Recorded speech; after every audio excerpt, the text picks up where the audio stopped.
And we welcome you back to the Freemeyer's Best Brands Plus Ricebird pregame show tonight from Ned Mosley Stadium in Stuttgart, site of tonight's quarterfinals of the Class 4A State High School Football Playoffs. I'm Lynn Keller sitting alongside Brent Whitman, and Brent, looking out across the way, those Bauxite Miner fans are showing up. Oh yeah, I think I read somewhere where they actually had more fans there last week than the Little Rock Mills home team did, so we knew that they were going to travel well. Yeah, and they're going to have that stands across the way filled up, I believe, by kickoff. I think it will, Brent, and their band is here as well. And of course, they've got 70-something players on the roster. Of course, that does include freshmen as well. And, right. And the Ricebirds, of course, are kind of close to that number, if not exceeding that number as well when you include the freshmen in there. But as we mentioned in our opening segment, their starting quarterback is a freshman that came on after the coach's son blew his knee out in, actually, I think it was a preseason game. Coach Price and I were talking about that earlier. And the coach himself, Coach Perry, blew his knee out doing a chest bump in the first game with one of his players. Wow. So how unlucky can you possibly be in a situation like that? And certainly wish both of them speedy recoveries, no question about that. The Ricebird Marching Band has made its way out onto the field. They're down in the end zone ready for their appearance out onto the field tonight. When the Ricebirds get ready to come through their run-through, we'll have the national anthem, we'll have the alma mater, and we'll, of course, have the Pledge of Allegiance and the invocation. All that will be coming up here shortly. But let's first take a look at the Ricebirds' opponent tonight, and that is the Bauxite Miners. Coming into tonight's game, they have a 9-3 overall record. They were 5-2 in the 7-4A conference. They were preseason picked 4th in conference by the coaches. Coach Caleb Perry is 33-35 at the helm in Bauxite. Brent, the Miners were 3-7 a year ago and expected to compete for a conference title, but injuries ravaged them. 9 players missed the season with injuries a year ago, and 20 missed at least 2 games. Still, the Miners returned 8 starters on offense, 8 on defense, and really have used the experience that they had to turn their program around. Only once since 2020 have the Miners won more than 4 games in a season until this year. And looking at who they played going all the way back to August the 29th, they lost to Glen Rose 32-26 away. They came back home and beat Monticello 38-36. That's one of a couple of teams that the Ricebirds have in common as an opponent. They beat Magnolia 40-22 in Magnolia, and that was a very impressive win. Magnolia is a team that knocked off Hamburg early in the year. Yep. They came, back on September 26th.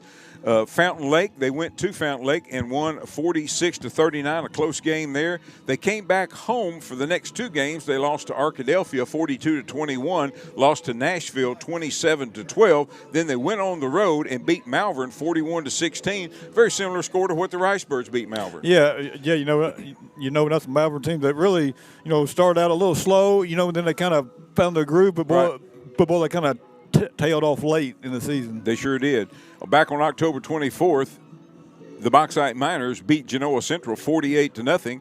They also traveled to Ashdown and got a 72-44 win. You can call that a shootout for sure. They finished their regular season at home, beating Haskell Harmony Grove 33-7. Now in the playoffs, and Brent, you mentioned this earlier, they beat a good Ozark team 28-26 at home before going on the road last week and beating Little Rock Mills 40-28. Yeah, and that game last week was a 14-13 at halftime. Bauxite with the lead, and then then they scored, I think, on a trick play, and then they got a couple of turnovers, I think, from Mills, and kind of stretched it out there. But that game, for the most part, was a little bit closer than what that final score shows. Yeah, it absolutely was.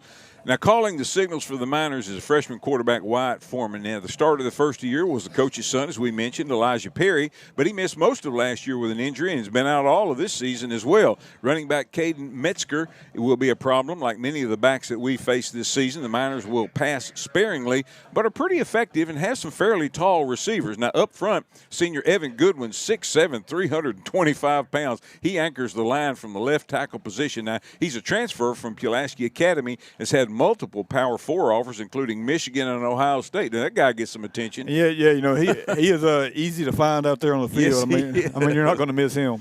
And I understand he has committed to SMU. Right. Coach Perry says that he's the best lineman he's ever coached. Duh. Yeah, I think so. Yeah.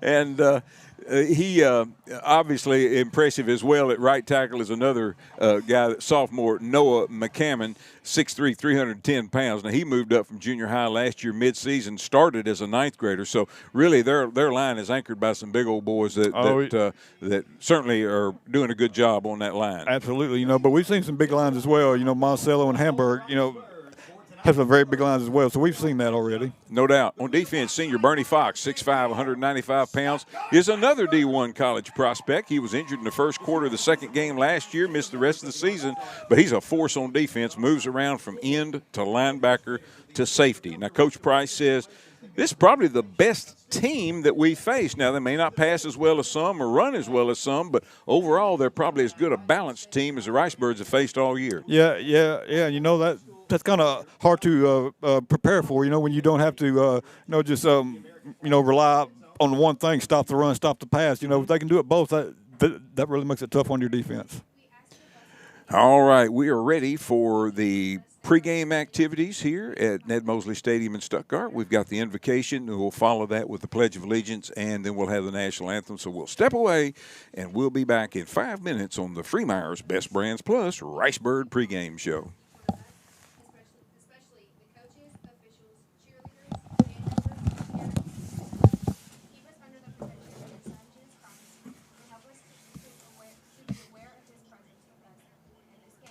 Father be with Bauxite as they travel back home safely after the game.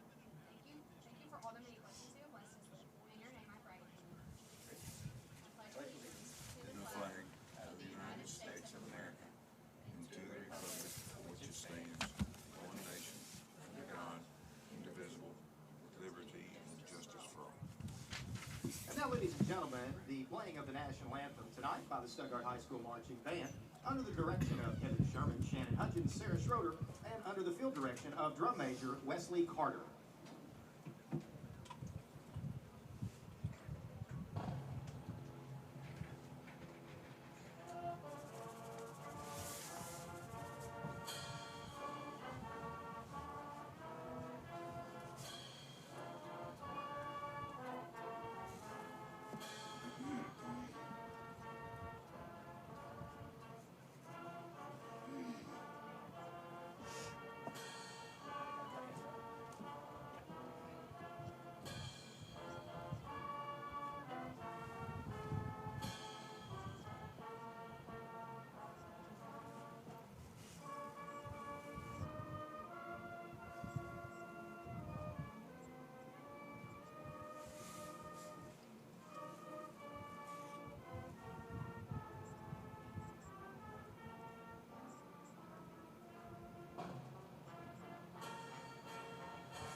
And now, ladies and gentlemen, the playing of the Bauxite alma mater.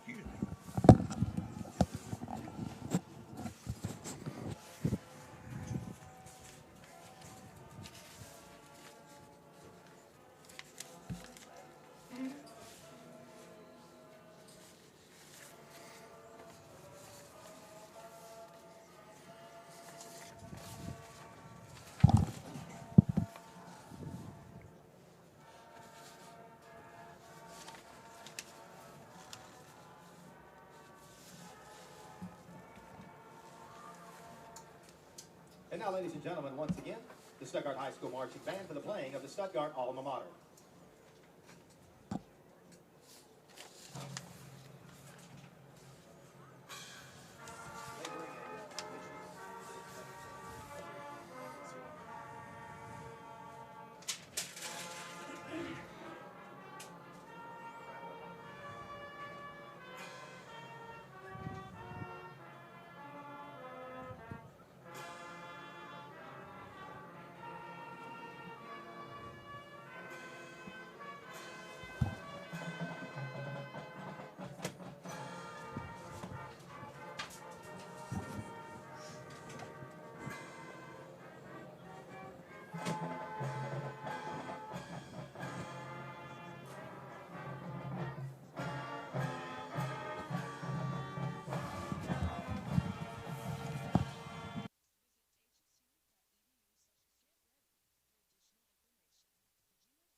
And we welcome you back to the Freemeyer's Best Brands Plus Ricebird pregame show as we tick ever closer to the kickoff of tonight's game between the Stuttgart Ricebirds and the Bauxite Miners. It's quarterfinal action of Class 4A State High School Football Playoffs. I'm Lynn Keller sitting alongside Brent Whitman. And Brent, we were just talking about the Bauxite Miners uniforms. Going to be a little bit of a challenge for us tonight as the gold or silver numbers on the white is a little bit of an issue, and so we'll have to get our field glasses out and have a little bit of help on that. And they've got some, I don't know if they're chrome helmets or they're shiny. Yeah, they are shiny. They're shiny, kind of a dark gray maybe, or a navy. Have kind of a chrome look they to do. them. So, yeah, I think that's a silver chrome helmet is what it is. Well, Brent, last week the Stuttgart Ricebirds got off to a good start on the playoffs. Of course, had a first-round bye. That's the best start you can have. Yep. And then round two, the Ricebirds took on a good Blytheville team, and really a good night for the Ricebirds all the way around as they took control of it and won by a final score of 51-12. A little bit of a slow start, and this is something that Coach Price indicated on his coaching show just a bit ago that, they were a little bit rusty right off the start. Yeah, they were, for the first drive or two, or maybe just the first quarter. But after that, I think they pretty well shook it off and played well. A nice night for Kane Price, 17 for 24, 4 touchdowns. Caden Sims, how about him? 6 catches, 2 touchdowns, 140 yards receiving. And, hey, Keaton Byers, 3 total touchdowns. He threw for 1, caught 1, and returned a punt for a touchdown. The trifecta. That's how right. about There that? you go. 7 receivers again, Brent, caught the ball last week. That's right. QT Johnson, Jeremiah Jackson, Keaton Byers, Jamarion Horde, Hayden Prine, Taquan Hall, Caden Sims, and Bo Barnes all caught passes last week. And, of course, Caden Sims earned the offensive player of the game with that performance there, so that was good. Also, noteworthy as well, you go back to the Hamburg game a few weeks ago, Brent, and Kane Price was our leading ball carrier. They've really slowed down the carries there. Yeah, 5 carries for 18 yards, but I think that's kind of by design. If we don't need him to run the ball, no need to taking a chance on an injury, or something like that. But when you need it, it's there. Absolutely. Ricebird captains are meeting at the center of the field right now, along with the Bauxite Miner captains, and we'll have the result of the coin toss here in just a moment. Ricebirds did a good job with another high-powered back last week too, Brent. Yeah, they did. Courtney Rogers, 22 carries, he got 154 yards, 2 touchdowns, but I think he had well over half of that in the first half, and the Ricebirds really put the clamps down on him in the third and fourth quarter. Absolutely. Well, we have had the coin toss at the center of the field. Brent, who are our captains for tonight's game? All right, for the Bauxite Miners, number 3, Bernie Fox. Number 9, Taylon Henderson. Number 8, Marcus Kennedy. At number 17, Aiden McDaniel for Stuttgart. Number 3, Kane Price. Number 7, QT Johnson. Number 64, that's Trey McKinney. And number 74, Dagan Duncan. And as we await the Ricebirds loading up into their big inflatable run-through that is on the northwest corner here of the stadium at Ned Mosley Stadium. The Bauxite Miners are meeting in the south end zone, and they've got their cheerleaders out there, and they're going to run through them as we get ready to kick it off. It's one of the 4 games being played in Class 4A tonight. In addition to Bauxite at Stuttgart right here, Prairie Grove at Warren, Brent. Yeah, Prairie Grove at Warren. I think that's going to be tough for Prairie Grove to keep up scoring there with Warren. I think Warren wins that by about 2 scores. Monticello at Dardanelle. Yeah, I think Dardanelle's just finding a way to eke out wins, and I think they get another close one there tonight. And then Arkadelphia at Elkins, a rematch of a state championship game a few years ago. Yeah, I think that game could probably go either way. I think it's a toss-up, but I'm going to go with Elkins in a close game at home. And interesting, the Ricebirds conference, the 8-4A, still has 3 representatives of the 8 teams. That's right. Three teams left. So without a doubt, the top conference in 4A this year. And the cheerleaders have got their big paper run-through set and ready. Ricebird fans have made their way out onto the field along with the Ricebird marching band. The cheerleaders have their flags, and here come the Ricebirds busting through their paper run-through as they take the field, following the cheerleaders with the big SHS flags. And the fireworks going off in the south end zone. Fireworks tonight provided by Professional Pharmacy. All right. And we do have a pretty good breeze tonight. I think it may be a factor. It is blowing in, from what appears, the southeast blowing right into our faces here in the press box, and that may just be a factor. It could very well be. We'll see how it shakes out here tonight. We are ready for the battle cry. The field is green. The stripes are white. It's the Rice Birds and the Miners on Friday night here from Stuttgart. And the Rice Birds will receive to start the game here. Now let's see what kind of kickoff the Miners are going to give us. Will it be an onside kick? Will it be a sky kick? Will they kick it deep? We will see shortly here. The teams are on the field, and we're just about ready for the kickoff. All right, the Rice Bird marching bands made their way off the field. As they coming right on the track in front of us, the fans coming off the field as well. Rice Birds huddled on the sideline. On the far sideline, the Bauxite Miners are huddled with their coach. Bauxite Miners coming off of 2 big playoff victories, one over Ozark 2 weeks ago, and then last week knocked off a #1 seed, Little Rock Mills. All right, let's see who the kicker is for the Miners here. We are going to have a little trouble with their numbers. Maybe they have white jerseys with silver numbers on. A little hard to see, but we will do the best we can. Bauxite Miners in all white with a chrome-style helmet that's sort of can't tell if it's a blue. I think it's kind of a blue chrome. I think so. Yeah. Silver numbers yep. outlined, very, very lightly outlined in blue. So, again, we'll struggle with that. That is number 36 kicking off. It's going to be a low line drive, taking it about the 14, back across the 20, 25, and across the 30. And that's going to do it for the Rice Birds return man. That was Taquan Hall on the return off of the kick from number 36, Zeke Young. Takes it out to the 33-yard line, and that's where the 34, and that's where the Rice Birds will start their first possession of the night. Ball's in the center of the field. Rice Birds moving from the left to the right, dressed in their home maroon uniforms. They've got white numbers, white trim on the shoulders. Their helmets are maroon with a white stripe down the center. The Flying Bird logo on one side, their jersey number on the other side. Kane Price, shotgun formation, takes, hands off. Taquan Hall, a little bit of running room, gets across the 35 out to the 36-yard line. Gain of a couple on the play. Yeah, 2 that time for Taquan Hall. It looked like he had just a little bit of hole there, but it closed quickly there by the Miner defense. Ball's toward the far hash mark, again moving from the left to the right on your radio dial here at Ned Mosley Stadium in Stuttgart. Kane Price with Taquan Hall lined up to his left. Takes a snap, straight back, looking. Now the pocket's closing, and he just throws this one out of bounds on the far side. Incomplete. It's going to bring up now 3rd down and 8 for the Rice Birds. Yep, pretty good coverage there by the defense. I think Kane was one Hayden to kind of come back to him a little bit, but he couldn't get the ball out there to him, and it's going to bring up 3rd down.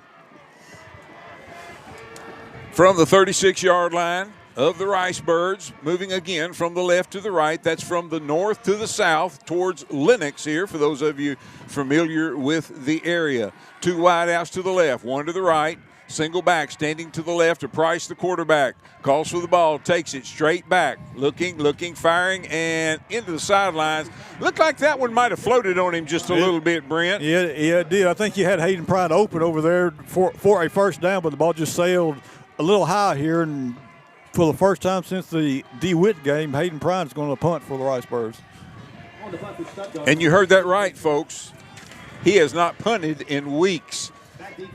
He will be standing back at his own 25-yard line awaiting the snap into a pretty stiff little cross breeze as well.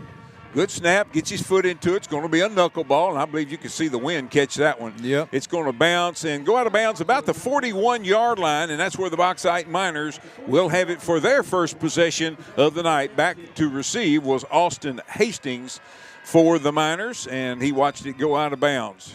Yep, just underway here in the first quarter. This will be the Miners' first possession. Stuttgart goes 3 and out on there. Something that we're not used to seeing, but hey, it's the quarterfinals now, so hey, these are some good teams out here, and let's see what the Miners can do with it. From their own 42-yard line, near hash mark, moving from the right to the left. Big line. We talked about them in the pregame. 2 wide outs to the right, 1 to the left. Going to take, handoff into the line. Number 5 on the carry. That is Caden Metzger. He's going to get about 3 over the right side. Dagan Duncan, among others, in there on the tackle. Excuse me, Brent. Yeah, it's going to bring up 2nd down and 7. Yeah, big number 70 out there. Yeah. He is a handful. He has had all sorts of Division I offers, as you can imagine, but he's just one of 3 or 4 really big linemen for the Bauxite Miners. Quarterback shotgun formation fakes. He's going to keep it coming to the near side. He's got a first down. He gets in Ricebird territory all the way down to the 40-yard line. A nice carry by their elusive little quarterback, number 24, and that is Wyatt Foreman. Yeah, he picks up 15 on that carry. He got some good blocks around the corner there and just cut it up the seam and picks up a first down. From the Stuttgart 40-yard line, near hash mark, moving from the right to the left. With 2 wide outs on the right, 1 on the left. Slot on the left. Takes, hands off into the line. Number 5 again on the carry. That is Metzger. Yeah, he's going to pick up 4 on that one. Takes it down to the 36-yard line. Carmelo Minter on the stop for the Ricebirds. Operating now from the Ricebird 36-yard line. Just underway, 9:49 to go. Opening quarter, Ricebirds 3 and out on their opening possession. Punted it to the Bauxite Miners, and they've moved from their own 41 down to the Ricebird 36. Quarterback takes, hands off, and into the line. Once again, that is Caden Metzger. Yep. He's a junior for the Bauxite Miners. Dagan Duncan on the tackle there. He's going to pick up about 3. He's going to bring up 3rd down and 3. From the 33-yard line of the Ricebirds, again, from the near hash mark. The Miners in all white with dark blue and silver trim. Numbers are primarily silver. Foreman, the quarterback. Shotgun formation, uncharacteristic number 24. He's a freshman. Takes, hands off. Metzger's got a first down, and he gets it inside the Ricebird 30-yard line. Pilot's going to push down close to the 25. I believe maybe they're going to say 26-yard line. Yeah, gain of 6 on that carry, and they're just moving it down the field on the ground here, using that big line to their advantage. Boy, looking across the way, Brent, they have shoehorned everybody from Saline County that they can into those stands on the far sideline. They have a very, very good crowd on the home side here as well. They got a lot of folks standing along the fence over there as well. Miners quarterback takes a snap. Back to pass, looking left, fires. He's got a man complete down to Ricebird 11-yard line.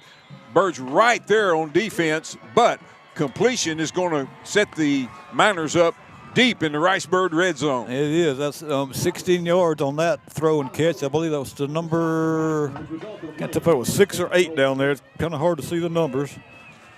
First down and 10. Take, handoff, coming to the left side. And inside the 10, Metzger again on the carry. Kipton Carey in on the stop for the Birds, number 13. Not much on that one. Second down goal, excuse me, Brent. Second down goal to go from the 9. Just about a yard. Quarterback sends a man in motion from the left to the right. Takes, he rolls to his right. He's looking. Now he sees a little seam in the middle, and he's just going to tuck it down and run. And he's get inside the 5, down to about the 2. Nice carry when it just didn't look like anything was there, Brent. Absolutely, Lynn. It looked like the Ricebirds hit him at about the 6, but some way he made it down to the 2. Third down, goal to go now for the Bauxite Miners from the Ricebird 2-yard line. Everybody's in tight for the Miners. They shift 3 players from the right side to the left. Quarterback is just going to take it and keep it himself. He did not get in, and it's going to be 4th down and goal to go for the Miners from the Ricebird 1-yard line. Yeah, he didn't get it, but no question here that they will go for it, and they're going in a hurry.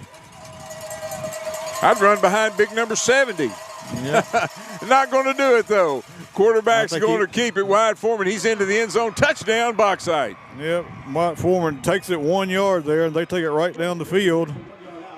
One pass for 16 yards. Everything else was on the ground, and Bauxite takes the early lead, 6-0 here. 6:41 left in the first quarter.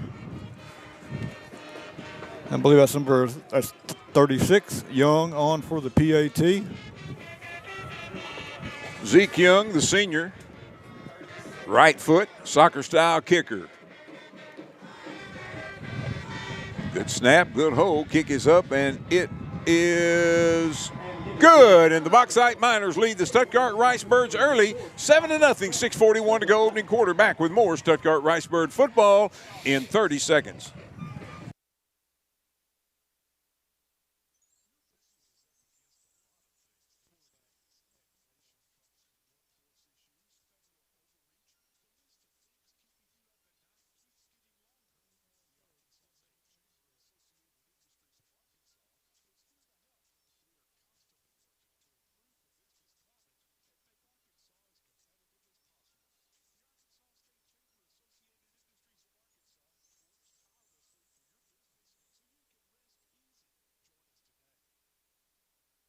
And we welcome you back to Stuttgart Ricebird football, powered by Petrus in Stuttgart. 3 locations. Petrus, they got your transportation needs covered. Brylan Hogan calls for a fair catch on the sky kick from the Miners at the 32-yard line, and that's where the Ricebirds will take over. Ricebirds' second possession of the night went 3 and out on their opening possession, kicked it to the Bauxite Miners, and they took it 59 yards, scoring on a 4th and 1 to take the lead. Zeke Young's extra point was good. 7-0 Bauxite. Here come the Ricebirds, and see if they can't even this out. To the line, 2 wideouts to the right, 1 to the left. Ball's in the center of the field. Take a little shovel pass coming to QT Johnson to the near side. He's going to be corralled after a gain of a couple on the play. Coming to the near side. I think he's going to have 3. That's about it. On the little pop pass. Price to QT. It's going to bring up 2nd down 7. Birds are going to send 2 wideouts to the left. QT will be split wide to the right. Taquan Hall is the back, standing to the right of the quarterback, Kane Price. Kane in shotgun formation. Sends QT in motion from the right to the left. Fakes to Hall, and he's going to keep it. Boy, and he has got some running room. Kane Price, midfield, 40.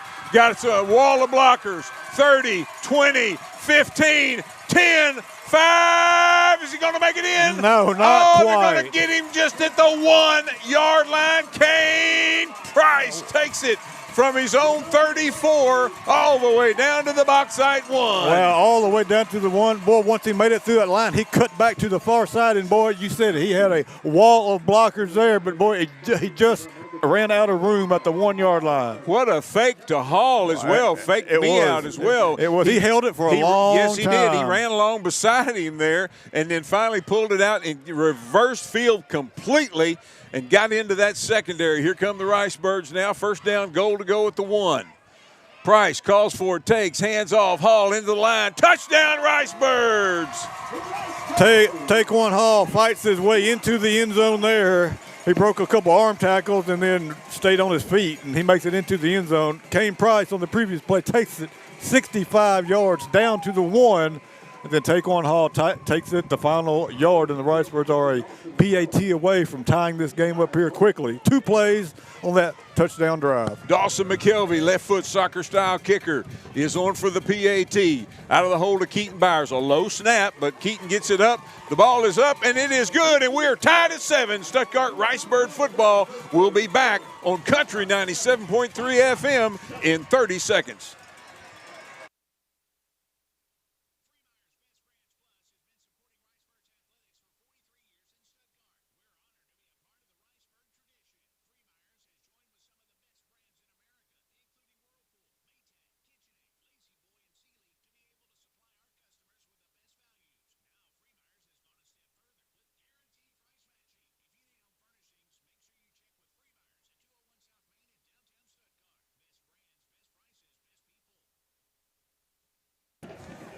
And we welcome you back to Stuttgart Ricebird football. It's powered by Petrus in Stuttgart with 3 locations, including Petrus Auto Sales out across from Max Prairie Wings for Ford, Chrysler, Dodge, Jeep, and Ram. Check out their inventory online, petrusautosales.com. Dawson McKelvey's got it teed up at the 40-yard line. Waiting for the official signal. There it is. Dawson moves up on it, puts his foot into it, drives a knuckleball right down central. Hits one of the Miners. He picks it up, coming back this way, cutting to the near sideline. Ricebirds wrap him up across the 25 to 27. That was Ethan Boyd on the tackle of Matthias Moore on the carry. Pretty good coverage down there after a nice kickoff by Dawson McKelvey. I tell you what, that electrifying run by Kane Price really got the crowd on the near sideline fired up here now. No doubt about that, it sure did. The Miners to the line of scrimmage. You're going to have 3 wideouts to the right. Still waiting for the play call from Coach Perry of the Bauxite Miners. Quarterback takes, hands off, going to the far sideline, and he gives quite a bit of ground over there. He finally gets it back, and I think gets across the line of scrimmage. Maybe half a yard. That's about it. Damari McKinney and others strung that play out well and take him down. I don't think that's going to be much of a gain at all there for Caden Metzger. We'll call it second down 10 coming up from the 27-yard line of the Bauxite Miners. They're moving from the right to the left, from the south to the north here at Ned Mosley Stadium in Stuttgart. Quarterback takes, hands off into the line, a little bit of running room, gets into that secondary, and he's going to have a first down, just bulls his way across the 35 out to the 38-yard line, 39-yard line, and that'll move the sticks for the Miners. Yeah, nice hole opened up on that left side of the line, and Metzger picked up 12. Prairie Grove Lynn leads Warren 8-0 here in the first quarter. There you go. We'll keep watching that very close here tonight. 2 wideouts to the left, 1 to the right. Just going to hand off again to number 5, the workhorse, Caden Metzger. He gets maybe a yard on that time. Not much around the right side again from Metzger. He already has 8 carries, 30 yards on the night. Moves the ball to the Bauxite Miner 40-yard line. 3:41 to go here in the opening quarter. We're all tied at 7. This is the Bauxite Miners' second possession of the night.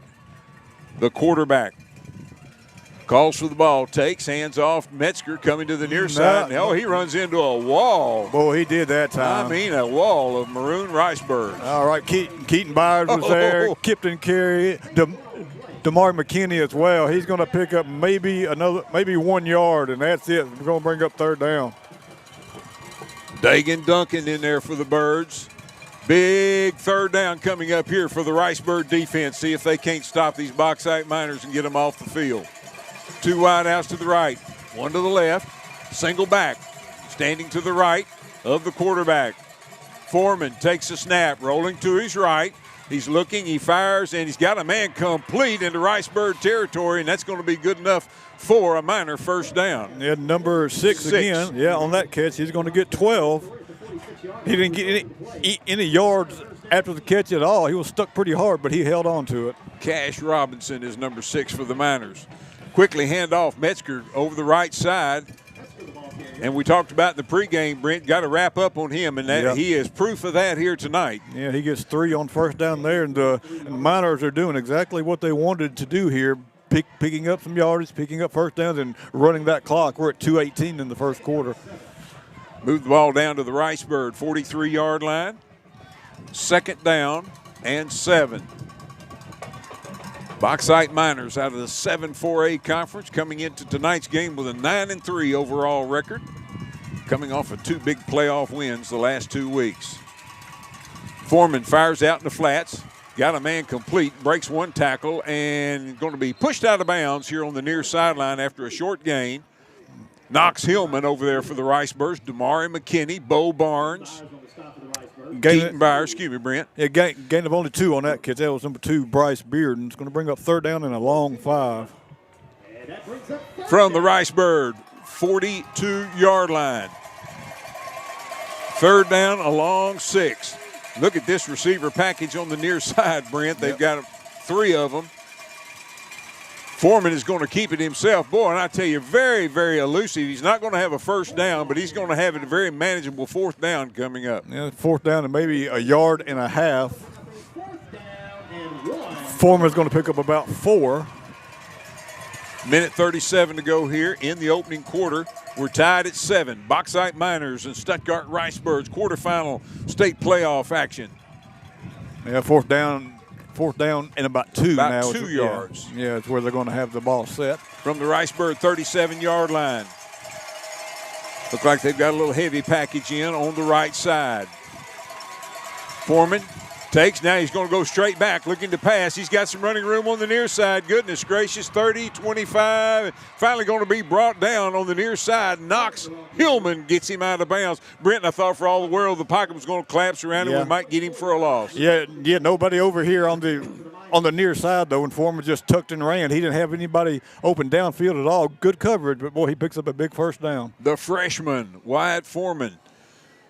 And a fresh set of downs for the Miners from the Stuttgart 24-yard line. The Miners, 3 wide outs to the right. Got a slot on the left. Fires it out, complete to the back in the backfield, and we're going to sling him down for a loss. Yeah, Bo Barnes got off his block there and drug Caden Metzger down. It's going to be a loss of almost 4 on the play.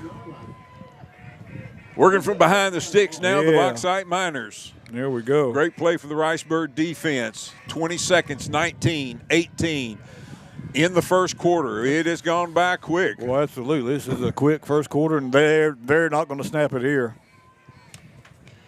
7, 6, 5, and that's going to do it. We've got 1 quarter in the books. From Ned Mosley Stadium in Stuttgart, the Stuttgart Ricebirds and the Bauxite Miners were tied at 7 as we head into the second period of action. You're listening to Stuttgart Ricebird football on Country 97.3 FM. We're part of the EAB Sports Network. Back in 1 minute.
And we welcome you back to Ned Mosley Stadium in Stuttgart. I'm Lynn Keller sitting alongside Brent Whitman. We're glad to have you joining us for Ricebird football as we get set to start the second quarter of action. Ricebird football powered by Petrus in Stuttgart. 3 locations, including 19th and Main Street for Chevrolet and GMC.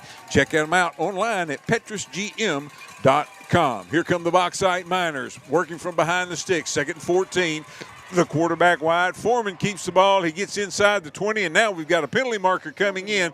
Very likely a hold on that far side. Absolutely. Yeah, it's going to be right in the holding area, and that's what it is. Our first penalty of the night, and it's going to be a costly one for the Miners here, as they were already working from behind the sticks at 2nd down and 14, but this is going to back them up even more here and get them in an area that they don't want to be in here. Penalty marker thrown at about the 27 or 28-yard line, 27-yard line, so they're going to back it up now to the 37. And you could just about say we've got a 2nd down and Lodge corner coming up because it is a 24 yards to go. 2 wide outs to the right, 2 to the left, straight back to pass. Quarterback's going to air this one out long. He's got a man there, and it is caught. What a catch and what a collision. Yeah, Lynn, I thought for all the world that was going to be an interception there. It looked like Bralin Hogan had it timed out almost perfectly, but he got there just a step late. It is complete. Short of a first down, but only by a yard. Right. 3rd down and 1 coming up. Now, how's that getting on 2nd down and 24 to get 21 of them? Yeah, that ball there hung up in there way too long. Yeah. 4-down territory here. Wyatt Foreman, the quarterback, he just dancing around into the line, and he gets it inside the Ricebird 10-yard line. We got a first down, goal to go coming up now for the Bauxite Miners. 11-17 to go here in the first half. We're all knotted up at 7. Those Miners knocking at the door. Yeah, the Ricebirds let them out of that big hole there on second down and long. Wideouts on each side. Single back in the backfield with the quarterback Foreman. Pistol formation, the back behind him. Takes hands off to that tailback, and he's into Ball is on the ground. Ball is on the ground, and the official on the far sideline is calling it down, and there is no way. No way he was down. No way he was down on that one. Wow. So the Miners get the first break of the night here. They're going to call Metzger down at the 1. He was down at the 1. He just didn't have the ball. That's right. That's the only problem with that. Quarterback Foreman's going to keep it. He walks into the end zone. Touchdown, Bauxite. Wow. Bauxite gets a gift there. Metzger takes it 6 yards down to the 1, and then Foreman finishes it off there. But the Ricebirds really let Bauxite off the hook there. They had second down and 24, and then they let them throw a pass that hung in the air seemingly forever, and they caught it 1 yard short, and then they take it into the end zone. Zeke Young on for the PAT.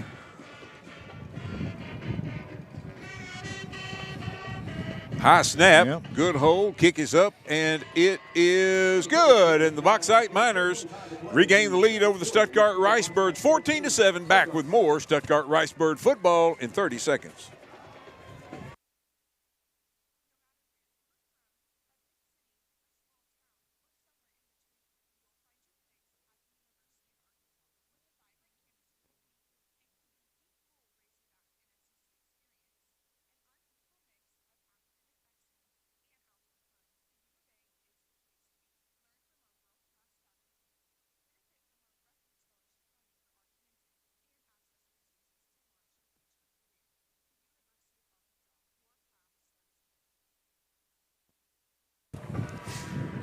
And we welcome you back to Stuttgart Ricebird football, powered by Petrus in Stuttgart. 3 locations, including Japco on 13th and Park Avenue. Great source for trailers, or how about deer feeders, deer stands. Good selection of pre-owned vehicles. You can get it all. Japco, 13th and Park Avenue. And Bauxite Miners will kick off to the Ricebirds. Going to be fielded by number 10. No, that was 18. No, I'm sorry, 18. Yep. 10 is Dawson McKelvey, and I knew he wouldn't be the one on that one. And that was Bray Covington Miners there. He fielded it for the fair catch at the 32, and the Ricebirds will take over for their third possession here. Trailing by a touchdown. We need to get that touchdown back right here and even the score up. Birds moving from the right to the left. 2 wideouts to the left, 1 to the right. Single back standing to the right of the quarterback. Kane Price sends a man in motion from the right to the left. That's Covington Minor. Straight back to pass, going to air this one out long. He's got QT Johnson complete. 25, 20, 15, 10. Just shy of the 10-yard line. QT Johnson on the reception, and what a pass by Kane Price. Yeah, it was. QT Johnson had about 3 steps on his defender, and Kane laid it out there perfectly from the 32 all the way down to the 12. Another big play by this Ricebird offense. Here come the Birds with 2 wideouts on the left, 1 on the right. Taquan Hall lined up to the right of the quarterback. Kane Price takes, hands off. Hall's got some running room. 10, 5, and into the end zone. Yes. Touchdown Ricebirds. 2-play drive. Well, another 2-play drive. Taquan Hall takes it the final 13 yards, and the Ricebirds just that quick have struck again. Wow, two-play touchdown drives on their last 2 possessions for the Ricebirds, and Dawson McKelvey on again for his second PAT. That was Taquan Hall's second touchdown of the night. Ricebirds trail 14-13. Kick is up. It looks good. And it is, and the Stuttgart Ricebirds and the Bauxite Miners are tied at 14. We're back with more Stuttgart Ricebird football on Country 97.3 FM in 30 seconds.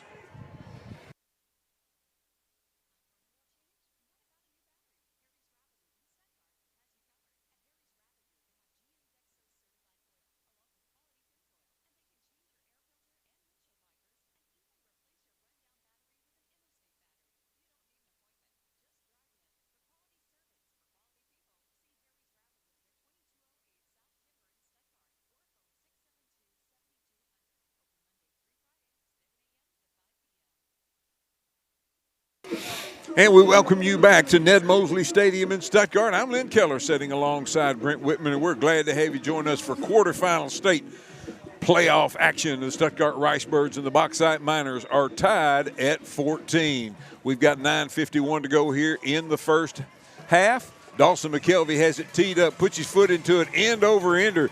It's going to be taken back at the 10-yard line.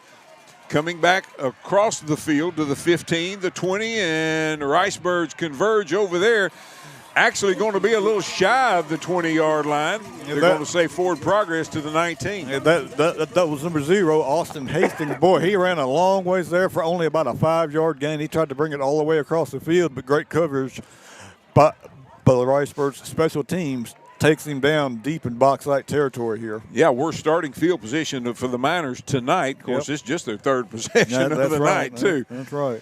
Lots of using lots of time off that clock. Ricebird defense needs to get a stop.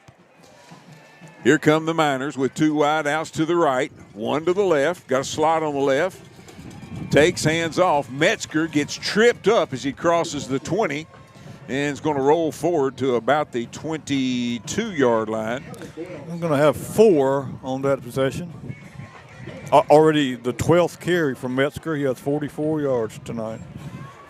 From the far hash mark, moving from the left to the right. That's from the north to the south here at Ned Mosley Stadium in Stuttgart. The Miners, boy, with a packed house on that far side over there. Goodness gracious, it is packed. 3 wide outs to the right, 1 to the left. Quarterback, Foreman, just takes a direct snap and cuts it straight up into the line, and that's got to be brutal. A whole night of that, I'm telling you. Yeah, he's going to have about 3. He's going to bring up 3rd down and 3. And they quickly hustle to the line. Empty backfield, shotgun formation. He looks right, now cuts back left, and the Ricebirds are going to bring him down short of a first down. That was Ethan Boyd in there, number 15, takes him down for only a yard gain, and here's another 4th down for the Miners. And this one is serious. It is inside their own 30-yard line. It is. They're lined up. Watch for a hard count. Ricebirds need to stay true. They're going for it. Ricebirds stringing out on the far sideline, and I believe he's going to have a first down. I think he might have spun for it. It's going to be it's hard to see. Yeah. What a gutsy call by Coach Perry. Yeah, it did. He got hit right about half a yard short, but then he spun forward and just got enough. Very elusive. Coach Price called him really wiry, and that's a good definition. He likes to spin there inside and try to pick up a couple extra yards, and that's exactly what he did there, just enough for the first down. From the 29-yard line of the Ricebirds, of the Miners, here come the Miners. And the Ricebirds are going to have another tackle for loss. That Knox Hillman is in there along with number 13, Kipton Carey. There you go. Knox Hillman wrapped him up, and Kipton Carey finished Metzger off. That's going to be a loss of 4. Now the Ricebirds have them behind the sticks again. Don't let them out there this time. Absolutely, Brent. 2nd down, 14 coming up for the Miners. Pistol formation for their quarterback. Got a back standing behind him, takes and hands off to him, and the Ricebirds are going to throw him for a loss. Cordero Berry blitzed that time from his D-back spot, and nobody touched him. And, boy, he drug down the running back again. That's going to be another loss of about 2, 3rd down and 16. Ricebird defense definitely needs to dig in. Empty backfield, 3 wide outs to the right, 1 to the left, slide on the left. Quarterback looks left, now cuts back right, fires, and this just airs this one out, a lame duck. And it knocked incomplete. 4th down and 14, 4th down and 15 coming up. Yeah, Brylan Hogan, Keaton Byers back there had a chance to get that, and now Cordero Berry was in on that as well, and he's down hurt. He's holding his shoulder there, but, boy, it was quite a collision out there. 3 Ricebirds had a chance at that ball, and 1 Miner was there, and Berry is coming off. Well, he wants to stay on now, but okay, he's going to stay on. Boy, I tell you, Brent, did the wind catch that? Because, I mean, it floated. It looked like a punt. It did. For that other pass he threw down the field, earlier kind of floated too, but there is a strong wind now, and there goes the Ricebird tent. The wind takes it back over the fence. Punter standing back at the 11-yard line. Takes the snap, puts his foot into it, and it goes straight up, and the wind's catching it. Get away, Ricebirds, boy, get away. Birds need to watch there it. we go. A great Ricebird roll. Inside the 30-yard line of the Bauxite Miners, the Ricebirds are going to have it 1st and 10. Yeah, that was a 7-yard punt that time. It took a Ricebird to roll back about 5 yards before any Miners could get to it. And boy, what a series there by the Ricebird defense. Two stops for losses after that first down, and then the big play on 3rd and long, and the Ricebirds are in business here. 1st down and 10, moving from the right to the left. The Ricebirds in all maroon with white trim. From the near hash mark, Kane Price with Taquan Hall standing to his left. 2 wideouts to the right. QT Johnson to the left. Takes fakes. He's going to keep it himself around the right side. 30, 25, 20, 15, 10-yard line. Kane Price takes it all the way down inside the red zone. 1st and goal coming up for the Birds. 20 yards on that run by Kane Price. He faked the handoff. Nobody was there to fake the handoff to, but boy, then he took it around that right side, and he had all kinds of room, and the Ricebirds have it 1st and goal. 2 carries, 85 yards for Kane tonight. From the 10-yard line, here come the Ricebirds. Ball's in the center of the field. 2 wideouts to the right. 1 to the left. Taquan Hall lined up to the right of the quarterback. Now Kane conveys a change out here to QT Johnson. Kane takes, he's going to keep it himself, and we got a penalty marker coming in here now, and he gets the ball just inside the 5-yard line. This is thrown kind of in the area possibly of a hole, so let's see what the call is from the official. Probably what we're looking at here. And still waiting for the official. Yeah, but they're going to mark it off, it looks like. But the referee in the white hat threw it, so I don't know why he's talking to anybody else. He knew what he called, but I believe it is going to be a hold. That's going to back the Ricebirds up to the 15-yard line. Actually, outside the 15 to almost the 16-yard line. Now operating from close to the far hash mark, here come the Ricebirds. 2 wideouts to the left, which is the wide side of the field. Since QT in motion from the right to the left. Kane Price back to pass, getting some pressure. Looks, fires, and short hops it into the end zone, incomplete. 2nd down and goal coming up now for the Ricebirds from the 16-yard line. Yeah. Kane getting some pretty good pressure, Brent. Yeah. You know, he was trying to squeeze that in there, and, you know, I don't think it's a bad thing that he threw it short there. Pretty good coverage by the Miners. Kane had some room to run that time as well. Yeah, I thought he might. Again, from toward the far hash mark, Birds moving from the right to the left. 3 wideouts to the left. Taquan Hall lined up to the right of Price, the quarterback. He fires out in the flats. QT Johnson, and off his hands, incomplete. Hit just as the ball got there. Yeah, that defending play was number 2, Bryce Bearden. Yeah, great coverage out there, and that play there was going to go for nowhere. Now 3rd down and long here, and the Ricebirds it looked like they might squander that great field position here, you know? Yeah, exactly. But if they can pick up about half of it here, maybe you go for it. A little bit afraid, too, of a field goal attempt with that wind the way it is. Yeah. Empty backfield, 3 wideouts to the left, 1 to the right. Wide side of the field is to the left. Kane Price takes the snap, fires it into the end zone, incomplete, looked like intended for Jeremiah Jackson. Yep. Yeah, pretty good coverage there. Kane was trying to fit it in a narrow window there and just couldn't connect with Jeremiah Jackson, and the Ricebirds are bringing out Dawson McKelvey now and kicking into a pretty strong crosswind here. He's going to put it down at the 22, so it'll be a 33-yarder maybe. It looked like they set it down at about the 23. Left foot soccer style kicker. Let's see what he can do in this wind. Good snap, good hold. Kick is up, plenty of leg, and it is good. Dawson McKelvey gives the Ricebirds the first lead of the night. 33 yards on that field goal by Dawson McKelvey. Boy, he kicked that into a pretty strong crosswind there. So not a touchdown that you were hoping for, but the Ricebirds come away with points there after the holding penalty really put behind the sticks there, and then couldn't get anything going downfield there. But the Ricebirds take their first lead of the night, 17-14, 5:09 left to go here in a very quick moving first half here. Let's see if this defense has one more stop in them here, and let's try to get that ball back to the offense before halftime. I think some adjustments have been made, Brent, I think because so. I definitely think that the Ricebirds were certainly more impressive defensively on that last series.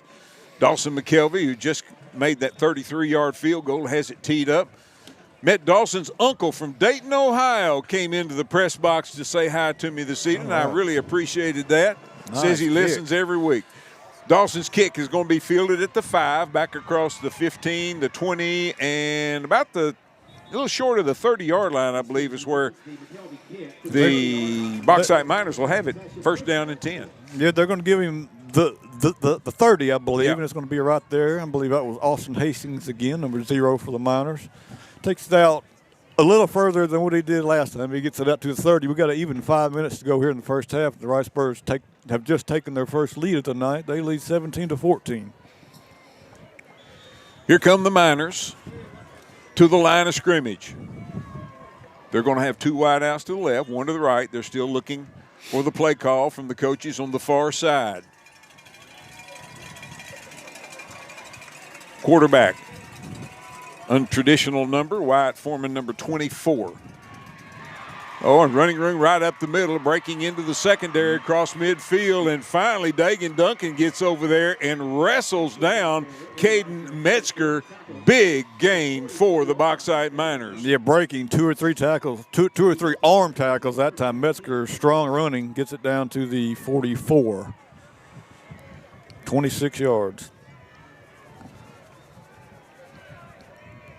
4:35 to go here in the first half. Ricebirds with a 17-14 lead over the Bauxite Miners.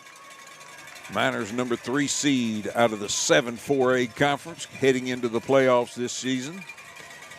Quarterback Foreman takes, fakes, keeps it over the left side. He's got running room, and he's all the way down to the Ricebird 30-yard line. First down and 10 coming up. Move the sticks for the Miners. And he's going to have 14 on that carry. And boy, this is really a big series here for halftime because the Miners get the ball starting the third quarter here. Right. The Ricebirds really need to keep them out of the end zone here. Waiting for the play coming from the coaches on the far sideline. Coach Perry and his staff. Metzger, number 5, the running back. The backfield with number 24. Wyatt Foreman, the quarterback. Wide outs, 2 to the left, which is the short side of the field, 1 to the right. Slot on the left. Takes, hands off to Metzger, and Metzger's going to have another first down inside the Ricebird 20. Yeah, whatever adjustments we made on the last series, Bauxite has adjusted well to it because they're picking up big yardage here now. 16 carries, 76 yards for Metzger now, and Bauxite is moving quickly down the field. Hustling off for the Ricebirds, number 15, Ethan Boyd. 3:15 left in the second quarter here. Bauxite in no hurry. Play clock at 15, 14, 13. Now they get the play. 2 wideouts to the right, 1 to the left. And the quarterback's going to keep it, and he is going to be tripped up for a loss back at the 23-yard line. Kipton and Carey got in there that time, and it looked like Foreman might just get away from Kipton, but Kipton pulled him down by a foot there and drags him down for about a 4-yard loss. Fantastic play there as Carey comes off the field now. Carmelo Minner in there as well. Lost back to the 23-yard line, loss of 4. Second down, 14 for the Miners. Ricebird defense love to have another tackle for loss here. And there's that little spin move for the quarterback, and he's going to be brought down after a gain of maybe a yard. Yeah, about a yard. Damari McKinney that time forced him back inside where he picked up some help. Third down and about 13 here, 2:03 left to go. And let's see, I don't know if Bauxite's going to put it in the air here or just let Metzger run and see what he can get. Let's see what they do. 4 down territory, no doubt, for the Miners. working from behind the sticks. Man in motion. Quarterback rolling to his right, looking, fires, and incomplete. He had a man, and I tell you what, he just flat dropped it. Yeah. Number 6, Cash Robinson had it and just flat dropped it. Now, the pass was a little low. It was. And Robinson was trying to go down low to catch it there, but it did hit him in the hands. It just couldn't come away with it here. 4th down and about 13. A huge play in this game with 1:42 left. Clock stops with the incompletion. You know they're going to go for it, but what are they going to do here? They're going to have to put the ball in the air, you would think. Ricebird defense wants to dig in. Wide outs on each side, and timeout, Bauxite. The Miners want to talk about it. Let's take a quick 30-second timeout with them. You're listening to Stuttgart Ricebird Football on Country 97.3 FM, part of the EAB Sports Network.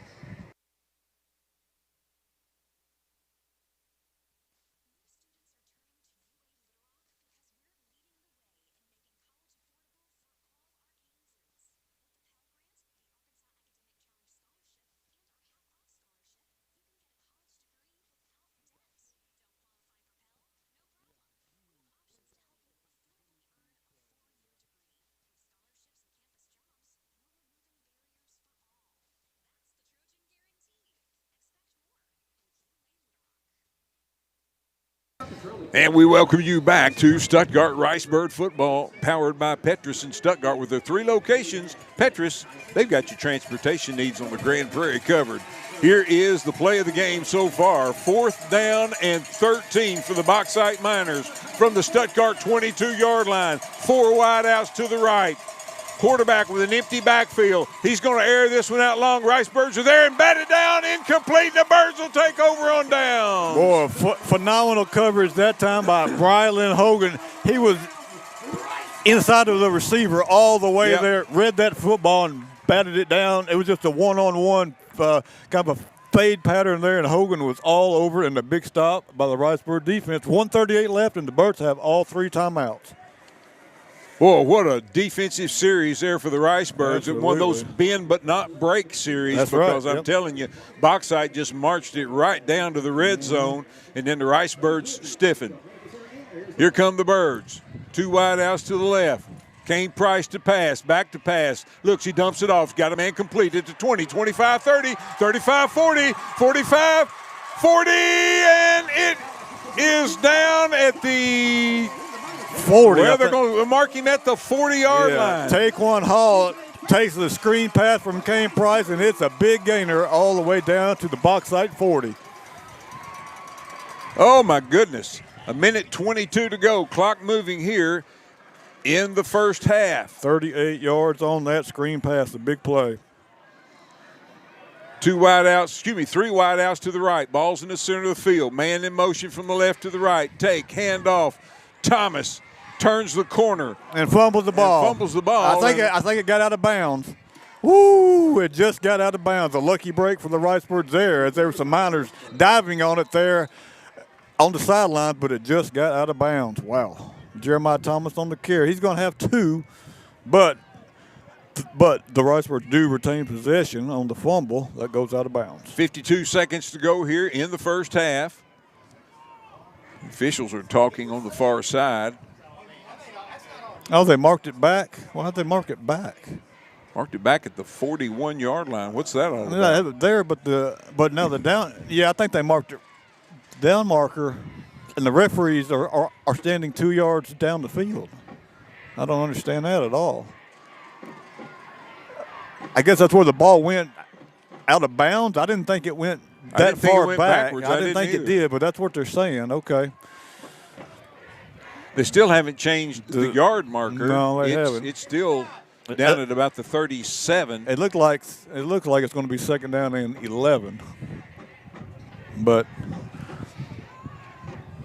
now they're adding some time back on the clock. Yeah, they're adding the clock back to 59 right, here we go. seconds. Second and 11 on that one.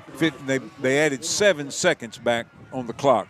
King Price takes a snap, straight back to pass, looks, got clutch, Prine, complete at the 30 down to the 25-yard line. Move the sticks, clutch, Prine on the reception. 14 yards, Hayden Prine on the reception. The Ricebirds pick up the first down.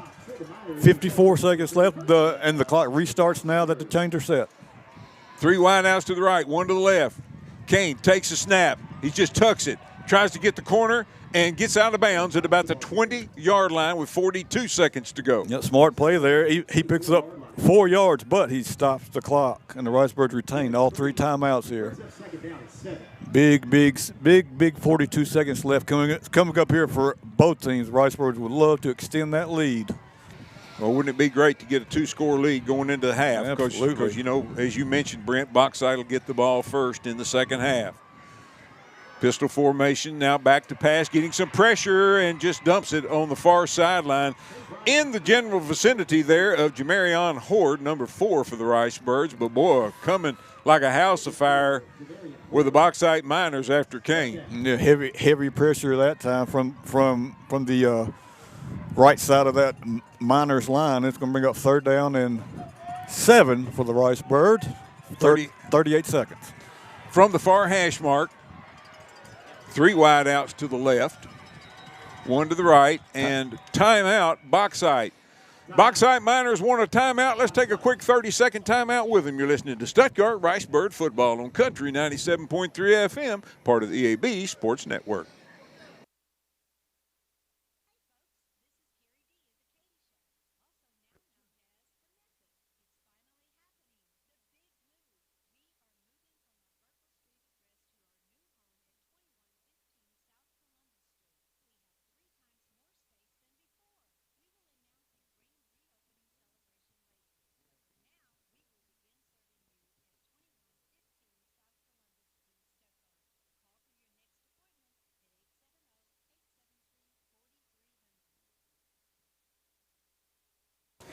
And we welcome you back to Stuttgart Ricebird football here from Ned Mosley Stadium in Stuttgart. It's quarterfinal state playoff action in Class 4A between the Stuttgart Ricebirds and the Bauxite Miners. The Ricebirds 11-0 on the season. Number 1 seed out of the 8-4A conference, taking on the 9-3 Bauxite Miners, the number 3 seed out of the 7-4A conference. Ricebirds lead 17-14, 38 seconds to go here in the first half. Empty backfield, 4 wideouts on the left. Kane Price takes the snap, rolling to his left. Look, he fires. He's got Hayden Prine complete at about the 12, and quickly, Ricebirds call timeout. Yeah, he's going to have a first down on that play. First down and 10. The Ricebirds at the 11, 29 seconds, and 2 timeouts here for the Birds. Happy birthday today to Hayden Prine. It is his birthday. Couple quick scoring updates from the 4A Lynn. Prairie Grove leads Warren 15-13 late in the first half. Darnell leads Monticello 21-0, and at last check, Arkadelphia 7-0 over Elkins. All right, good updates there, Brent, on what all is going on in Class 4A here tonight. We're down to the final 8 teams, and next week, the winner of this game will play the winner of the Arkadelphia Elkins game. If the Ricebirds were to win here tonight, that game would be played right here at Ned Mosley Stadium next week. Well, and you know, the Ricebird defense, the 2 stops that they have gotten on the Miners is when the Miners have been forced to pass. You know, Right. Coach Price knew that. We knew that. Exactly. You know, force them to pass, and you can get them off the field. Now, Yeah. now that's been easier said than done tonight too. Ricebirds come to the line with a 4-man receiver package split wide to the right, out by the numbers. Ball's on the near hash mark. Jamarion Horde split wide to the left. Empty backfield for Kane Price. Unusual formation for the Birds. He takes a snap, and he just quickly looks. He tucks it. He's hunting for a little seam. He gets inside the 10. The pile's pushing inside the 5, And down to about the 4. Yeah, and the second timeout is called for the Birds. 20 seconds left. Kane takes it down to the 4. It'll be a gain of 7 on that play. Ricebirds will have 1 timeout remaining after this one with 20 seconds to go here in the first half, and the Ricebirds with a 17-14 lead. Well, you know, on that play, the Birds were just trying to spread everybody out as far as they could, and then hope that Kane could find the seam there and get it into the end zone. He picked up about 9 on that, but And can get a first down. Yes, he can. It's about a half a yard from a first down. But again, Riceburg's down to 1 timeout and 20 seconds on the clock here in the first half. You can, and you could run it here, and I think I think you might run it here. I would run it here. I might even give it to Hall here if he's in the game. No, he's not in the game. It looks like it's going to be an empty backfield. Well, Keaton Byers is going to be in the backfield next to Kane Price. Here come the Ricebirds. Going to send 2 wide outs to the left, but they're not split wide. 1 wide out to the right. Byers lined up to the right of Kane Price, the quarterback. Kane calls for the ball, takes, fakes, and hands off. No, he faked the handoff. I'll get it out. And then he finds Keaton Byers in the end zone. Touchdown, Ricebirds. What a well-thought-out play. Absolutely. Keaton Byers came right across in front of Kane, faked the handoff, kind of ducked down low, and then rolled out to the left. Everybody else for the Ricebirds went over to the right, and there was nobody on Byers. 4 yards for the touchdown. Second week in a row, Keaton has hauled in a big touchdown pass for the Ricebirds. Now Dawson McKelvey's on. Out of the hold of Keaton Byers. Puts his foot into it, and it is good. And the Ricebirds have taken a 24-14 lead over the Bauxite Miners. We're back with more Stuttgart Ricebird football in 30 seconds.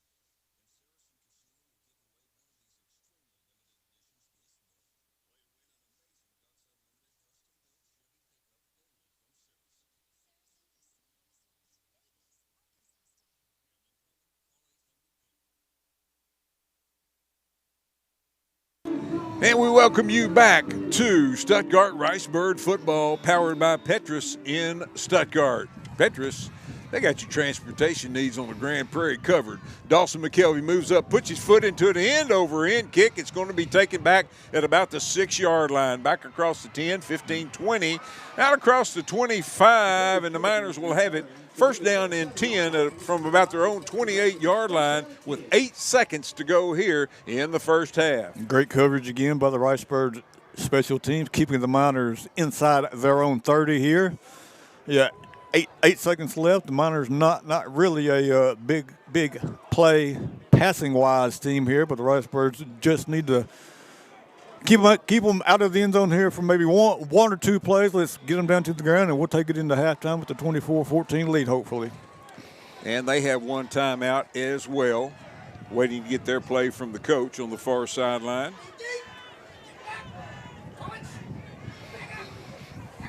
And here come the Miners. 2 wide outs to the left, 1 to the right. Takes, hands off into the line. Ricebirds hit him at the line, and he's going to go forward to about the 33-yard line, and that's going to bring us to the end of the first half. With your score, the Stuttgart Ricebirds 24, the Bauxite Miners 14. And the fireworks go off in the end zone. Ray Gilbert handling the fireworks. They are sponsored tonight by Professional Pharmacy. Great ending of the first half there for the Ricebirds. They get the big stop on defense and then get the ball back with about 2.5 minutes left, march it downfield and score with only 8 seconds left. Just a huge sequence of events there, and the Ricebirds have a nice 10-point lead here at halftime. Absolutely, 2-score lead for the Ricebirds. Ricebird Marching Band going to take the field here first, and I'm not sure that the Bauxite Band is going to perform because it doesn't look like their instruments haven't left the stands on the far sideline, and it's customary for the Ricebirds to always allow the visiting team to perform first. Ricebird Marching Band with the cheerleaders on the field here now. It's the Southern Bancorp halftime show.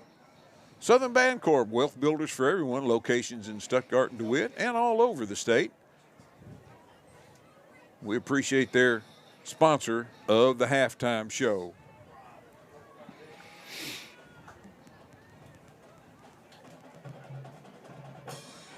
And the award-winning Stuttgart Ricebird Marching Band performing here at the half.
And you're listening to the Stuttgart Ricebird Marching Band performing here at the half. Stuttgart Ricebirds lead the Bauxite Miners 24-14 here, quarterfinal state high school football playoff action. Ricebird Marching Band looking sharp out there with their maroon and white tops, black slacks. Cheerleaders in their light gray tops with maroon pants. And, of course, maroon and white pom-poms.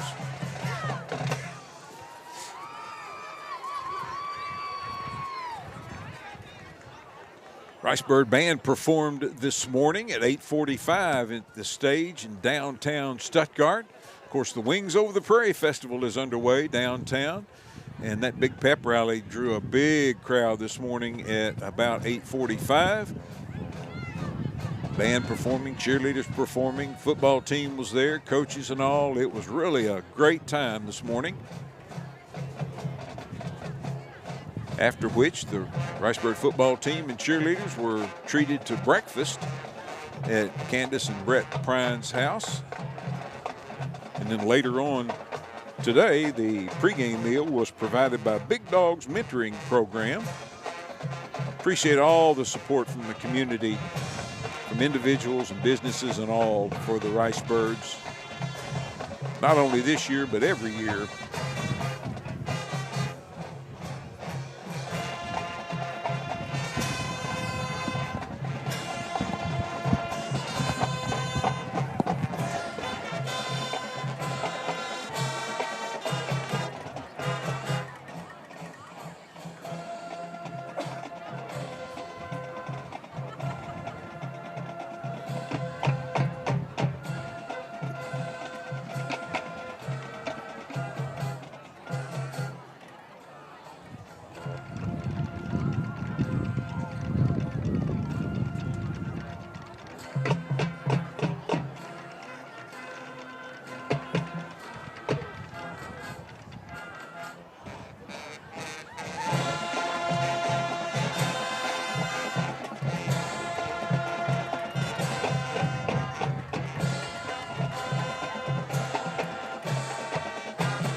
Stuttgart Ricebird Marching Band performing here at halftime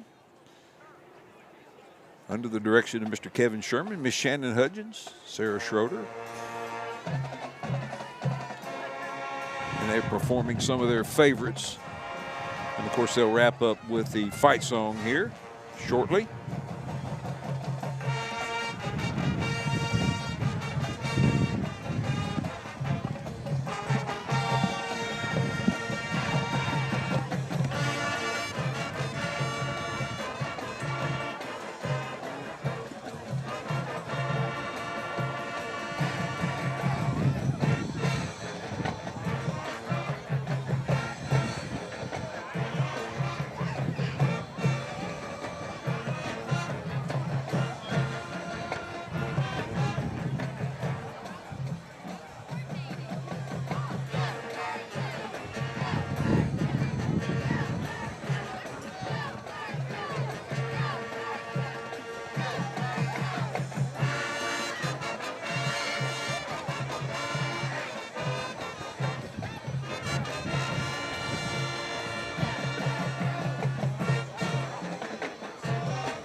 Stuttgart Ricebird Marching Band here at Ned Mosley Stadium at the half. And here comes the fight song as they wrap up their performance here tonight.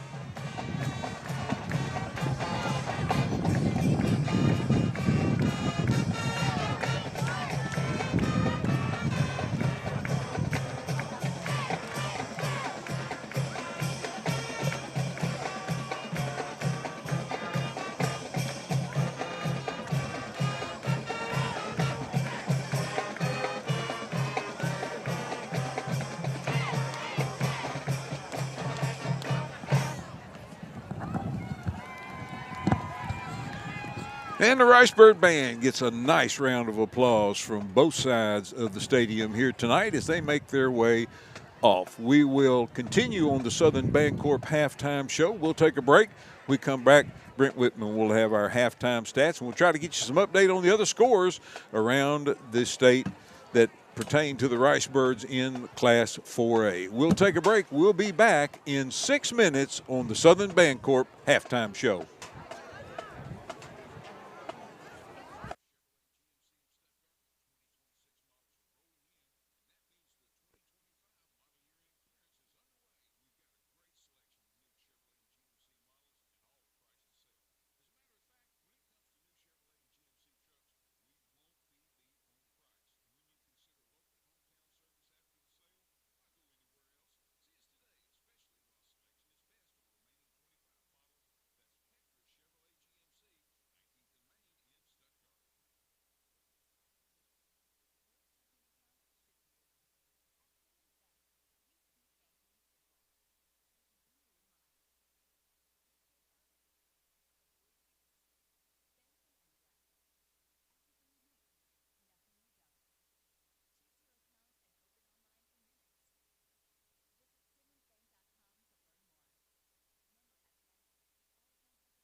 We all have our traditions, from Friday night lights to Saturday morning hunts. These are the traditions we pass down to the next generation. Now, we might have hung up our cleats a long time ago, but come tomorrow morning, we can still put on our camo and hunter orange. Because some traditions last a lifetime. Get your hunting license and enjoy a season of memories, both on the field and in the woods. This message is brought to you by the Arkansas Game and Fish Commission. Hunt natural. Every tackle, every touchdown, Stuttgart stands tall behind the Ricebirds, and so does Sutherland's on 22nd Street. From bad boy mowers to lumber, plumbing, appliances, and furniture, Sutherland's has the tools and the know-how to keep this town running strong. Proud to support the Stuttgart Ricebirds, because at Sutherland's, friendly service and hometown pride always play on the same team. Did you know that since 1907, Lane has been providing water services to cities, industries, and farmers, not just in the Grand Prairie area, but all across the state. Lane provides pump sales and installation, constructs and designs water wells, and installs underground pipes. Lane also has an in-house machine shop, which is prepared to service and repair all brands and sizes of pumps, gear drives, and motors, along with the complete parts department open to the public. For all your water needs, contact Lane first at 2015 South Main in Stuttgart, or call 870-673-1591. What does it feel like to know it matters to others how you're doing? What's weighing on your mind? That you're happy right now, that your body's healthy, and that those around you are taken care of too. Arkansas Blue Cross and Blue Shield has been taking care of Arkansans for more than 75 years, providing health insurance and peace of mind, so you and the ones you love can live your best life your whole life long. Take good care, Arkansas. Producers Rice Mill in Stuttgart is proud to sponsor this broadcast of Ricebird Sports. Producers is here for you year-round, providing the hometown service you desire. Producers supports community activities and is proud to be a part of the Grand Prairie. If you're enjoying this broadcast of Ricebird Sports, let our sponsors know, because without their support, this broadcast would not be possible. Producers Rice Mill in Stuttgart, supporting the community and Ricebird Sports. Greg Hatcher and his companies are proud supporters of high school football. The Hatcher Agency is the state's largest employee benefits agency, offering outrageous service and voted best insurance agency in Arkansas virtually every year since 2004. Hatcher Capital Investments offers 401k plans and wealth management. Twin City Limousine offers vehicles that are great for weddings. And of course, the popular Scoops homemade ice cream. Greg Hatcher and his companies wish you a successful season. Looking to turn up the heat this holiday season? Get your backyard cooking with the Blackstone 28-inch griddle with hood, just $279.99 at Stedman's Ace Hardware. And don't miss Blackstone accessories, all part of the Black Friday sale through December 1st. From breakfast to burgers, your griddle game starts here. Visit Stedman's Ace Hardware, 110 South College in downtown Stuttgart, your grilling headquarters and the helpful place. My primary care provider helps me make better decisions about my physical and mental health. They're the first person I talk to if I have any questions about infections, medications, or any other health concerns. And most insurance companies don't charge you for having annual wellness checks. With them, I have the help I need to stay on top of my health game. There are many reasons to have a primary care provider, but if you're not getting regular checkups, you're not getting a complete picture of your overall health. Visit chistvincent.com to find a primary care provider. Hi, this is Jennifer Smith from Wilkerson Jewelers. The real value in any jewelry is the sentimental connection that you have to the pieces you own. The beautiful earrings your grandparents gave you when you graduated. The amazing engagement ring your fiance surprised you with. The watch your company presented you with when you retired from your job. For over 50 years, Wilkerson's has been a part of those special moments. And we love that we get to be a small part of some of the most important experiences of your lives. No matter what your budget, come in to shop or check us out online at wilkersonjewelers.com. Easy financing and layaway are available. At Wilkerson Jewelers in beautiful downtown Stuttgart, we want to build memories with you.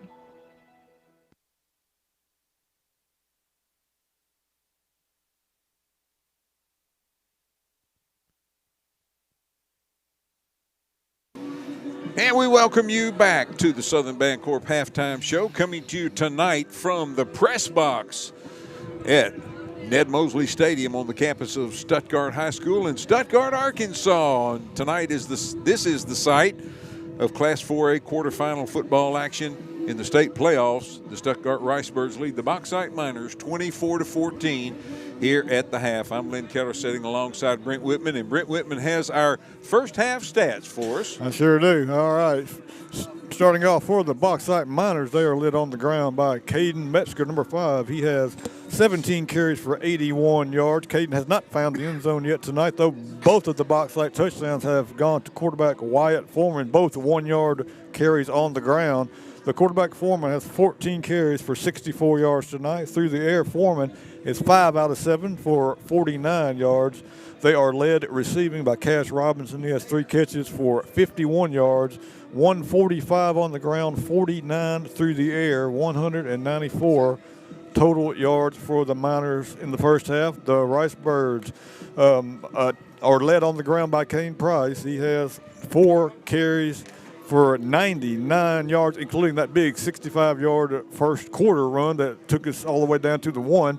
Jeremiah Thomas has 1 carry for 2 yards. Taquan Hall has 3 carries for 16 yards, but Taquan has 2 touchdowns on the ground in the first half. Kane Price through the air, 5 out of 11 for 117 yards and 1 4-yard touchdown pass. That 4-yard touchdown pass went to Keaton Byers right there before halftime. QT Johnson has 2 catches for 59. Hayden Price 2 for 26. Taquan Hall 1 for 38. That is 112 on the ground, 117 passing, 229 for the Rice Birds, 194 for Bauxite. And the difference there is the Rice Birds holding Bauxite out of the end zone right there before halftime. Yeah, absolutely. What a huge, as you mentioned it at the time, Brent, what a huge sequence of events there that really got the Rice Birds in good shape, up by 2 scores here at the half, knowing that Bauxite will get the ball first here as we start the second half. Yeah, and I think the biggest thing there was the Rice Birds forced them into 3rd and long and, and 4th and long, and that is not where they are at their best. Force them to pass, and then the Rice Birds have a chance to stop them there, and that's what they did. And then the Rice Birds marched it right down the field there and picked up that big touchdown to go up by 2 scores at 24-14. A couple scoring updates from the 4A playoffs. Warren picks up a late interception and goes down the scores. They lead Prairie Grove 19-15 at halftime, and Dardanelle is all over Monticello in the first half, 28-0. So Monticello is going to have to mount another huge comeback if they are going to make it to the semifinals. And at last score, it was still 7-0 Arkadelphia over Elkins, but that was a first quarter score. Haven't found an update on that yet. Takes a long time to get information out of that Northwest Arkansas. It does. It does. It's got to come by carrier pigeon, I think. Right. That's right.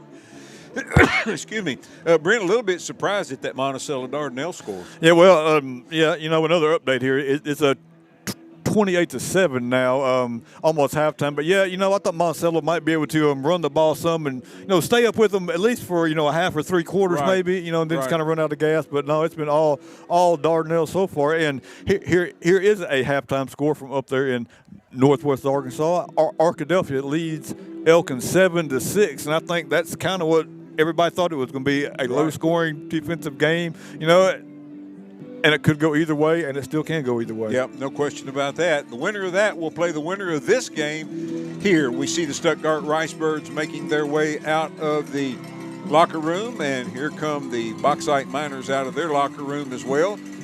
So let's take one more 1-minute time out here before we get ready to start the second half. And as these two teams kind of stretch and warm up, we'll take one more break. When we come back, we'll get ready to start the second half of the action. The Stuttgart Rice Birds and the Bauxite Miners. The Birds lead it here at the half, 24-14. Back in 1 minute. Finding your place is more than just a location. It's about discovering your purpose, exploring your passions on a campus that feels like home. At A-State, you can achieve at the highest levels, form lasting relationships, and support the Red Wolves, both on campus and in the wild. Whether you're into research, the arts, healthcare, or maybe something else, there's a place for you at Arkansas State University. Find your place in the pack. Visit astate.edu to learn more. Muck boots are ready to take on any job while keeping you protected. And you'll find original Muck boots at U.S. Irrigation Distributors in Stuttgart and DeWitt, along with comfortable, stylish, and tough Twisted X footwear. Check out these 2 great lines of boots and shoes, including 100% weatherproof designs today at U.S. Irrigation. Original Muck boots and Twisted X footwear. U.S. Irrigation Distributors, Highway 165 north of Stuttgart and in DeWitt at 550 Highway 165 north. Call 673-2830 or 946-4116.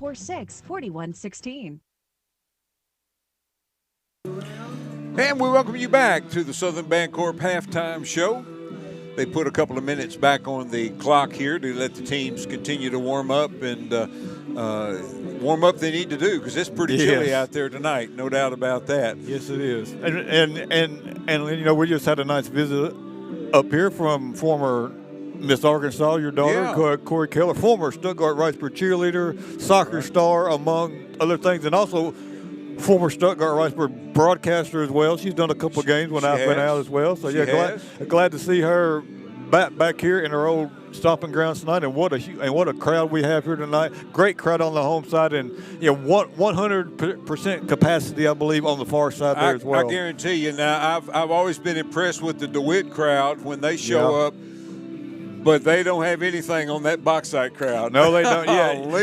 You know, it kind of reminds me of the crowd back in 2012 when we played Prairie Grove. Yes, you remember that? Yes, I remember. You know, I think they brought 2 or 3 Spirit buses here. And, you know, and boy, they had them packed in there. That was a great semifinal game, a great win for the Ricebirds. And the last time that the Ricebirds had a semifinal game here was in 2012, and we are 2 quarters away from maybe getting another one here next week. Ricebirds lead it here by 2 scores at the half.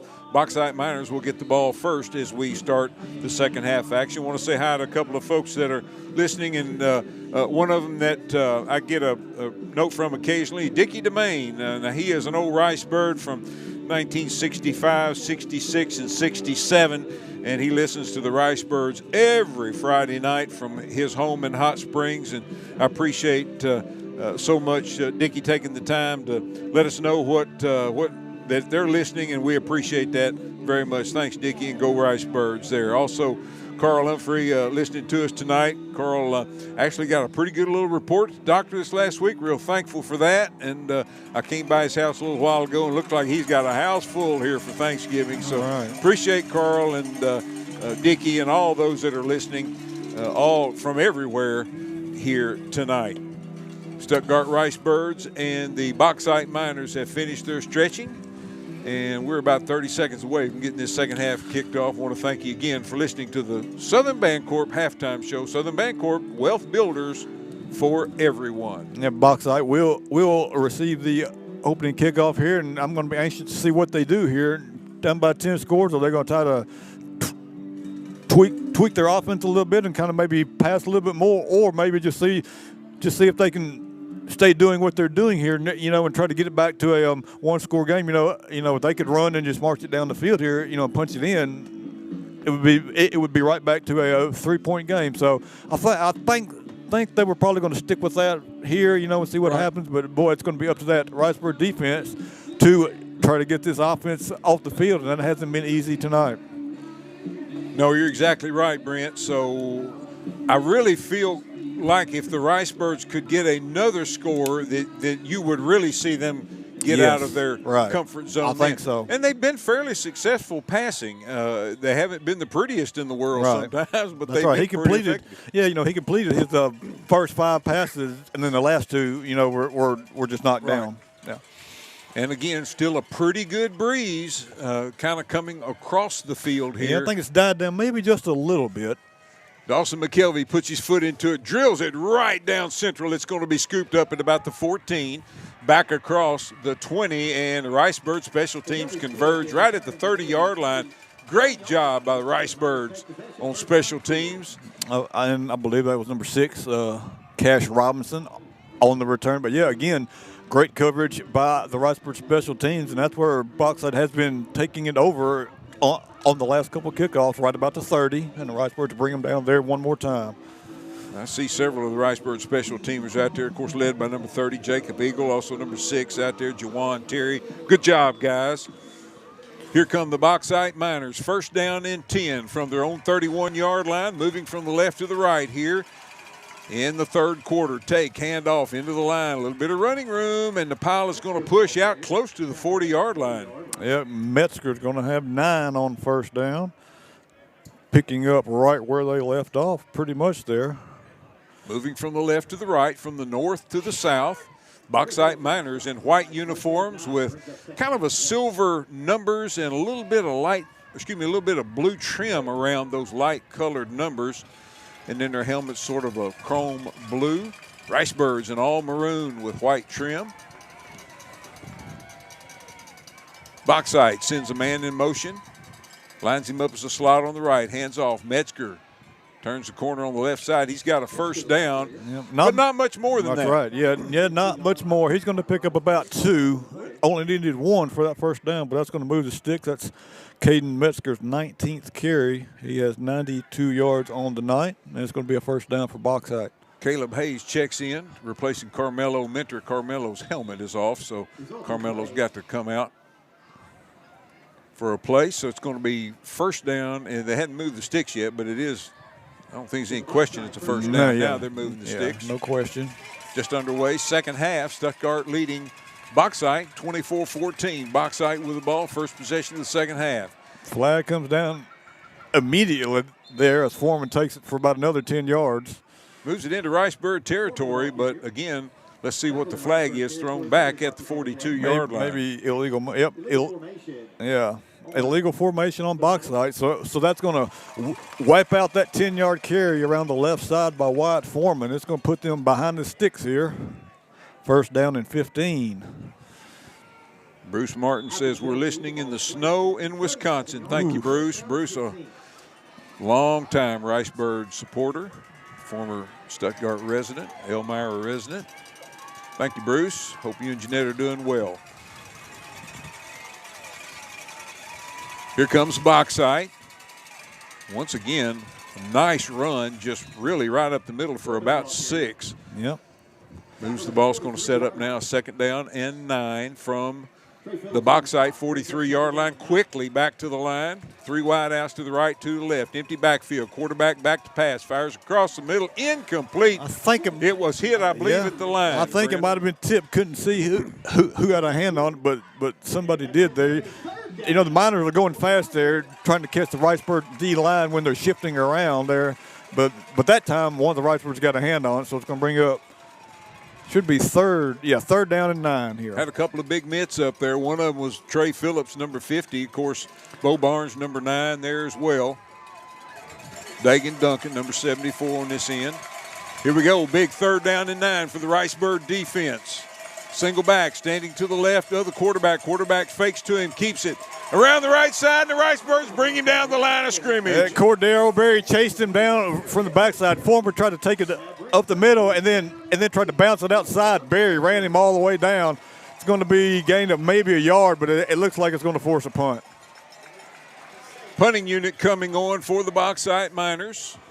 Ricebirds bring their return team in. Keaton Byers, Brent. Keaton Byers will be the lone back for the Birds. Yeah, they did not have a good punt their first time. It was a 7-yard kick the first time. Really got up in the wind, it looked like. Yep. This one's going to be much better. A low line drive. It's going to be fielded at the 25, back across the 30 and about the 34-yard line for Keaton Byers. Birds going to have decent field position. Yep. Yeah. They had a nice catch there by Keaton as well. That was kind of like a knuckleball coming down to him, and he caught it and picked up about 5 or 6 yards. So pretty good field position. The Ricebird defense did what they needed to do there. They got to stop, forced to punt now. Now let's see if that Ricebird offense can get in the end zone and maybe get a little bit more separation on the Bauxite Miners. 9:22 to go, third quarter. Here come the Ricebirds for their first possession of the second half. Birds lead 24-14. From the far hash mark, Birds will be moving from the right to the left, from the south to the north as they head toward that beautiful new Ricebird Arena. Kane Price, empty backfield. 2 wide outs to left, 2 to the right. Sends Taquan Hall in motion, fakes to him. Now a lot of pressure, and he eludes the pressure, rolling to his left, trying to get out of bounds, and going to be slung out of bounds shy of the 35-yard line. So it's going to be a loss of a couple on the play. Yeah, loss of 2 on the play there. Good recovery by the defense that time when Kane got around the first guy, but boy, he could not outrun that second Miner defender. It's going to bring up second down and 12. Kind of came out of that just a little bit gimpy too, Brent, but it looks like he's going to be okay. Wide outs to each side, slot on the left. Taquan Hall lined up to the right, going to hand off Taquan into the line. Boy, and he does a little spin move. Can't quite get to the 35, or they're going to mark him right at the 35-yard line. That's where they say his forward progress was marked. So the Ricebirds very quickly looking now at 3rd and 10. Yeah, 3rd down and 10 as Hall gets back to the original line of scrimmage, but not much more than that. 8:20 left in the 3rd quarter, and a big play here for the Birds. They love to keep those sticks moving here, keep that ball away from Bauxite. Jamarion Horde split wide to the right. QT Johnson split wide to the left. Kane Price takes a snap, getting some pressure, looks, fires, and it was tipped at the line of scrimmage as well. Yeah, it was. It was. I think he had Caden Sims about 10 yards downfield there, but, yeah, the ball was tipped just at the line of scrimmage and fell incomplete. So the Ricebirds will also have to punt. They held Bauxite to a punt on their first possession of the second half. Now the Ricebirds, their first possession of the second half is going to result in a punt as well. Birthday boy Hayden Prine is your punter. He'll be standing back at the 23-yard line awaiting the snap. Deep man for Bauxite standing back at his own 30. Hayden puts his foot into it, gets a high kick. It's going to hit at about the 40 and take a little bit of a Bauxite bounce back to the 45-yard line, and that's where the Miners will have it. 1st down and 10 for their second possession here in the second half. Yeah, the Ricebird D gets that big stop there, but the offense just unable to put together a 1st down there to get anything going. I think if that ball would not have been tipped, I think he would have had the 1st down. Caden Sims with about 10 to 12 yards downfield, but give credit to that Bauxite defense for getting the stop right back here, and they pick up the ball at pretty good field position here. They'll be moving from the left to the right, all white with silver trim, kind of a silver blue helmets. Hand off into the line. Oh, my goodness, the Ricebirds stuffed the ball carrier, Metzger, the instant that he got his hand on the ball. Yeah, he ran right into Ethan Boyd, and then Knox Hillman came along to help him out. It's only going to be a loss of a yard, but, boy, they ran him back about 5 or 6 yards. At the very least, though, got him behind the sticks, Brent. Yep, it did. From the 44-yard line now, 2nd down and 11. Tenacious defense that time. That's right. 2 wide outs to the left, 2 to the right. Sends a man in motion from the left to the right. Quarterback takes, fires, and bam! I mean, the receiver was just hammered the moment. He was. Jordan Miner stuck him right in the back when the ball got there, and that was number 7, Cole Witherington. And, boy, he couldn't even get any hands on the ball that time. He is going off the field now a little slowly. Fantastic play there by Jordan Miner. Timed it perfectly. Now it's going to bring up 3rd down and 11. Ricebird defense wants to dig in and get a stop here. Now official time. And Coach Price is looking up at the scoreboard, talking with the officials, and they're going to. No, yeah, they're going to add a little bit of time here. I think he says 6:52 maybe they're going to add, so that would be about 14 seconds on the clock, and there we go. We got it set up. All right. A little clock adjustment there. Here come the Bauxite Miners. 3rd down and 11. From their own 44-yard line. Quarterback quickly fires out in the flats. Got a man complete, and the Ricebirds wrap him up well short of a 1st down. It is. It's going to be about 4 yards short, but this might be where they might want to go for it here. It wouldn't shock me if they did.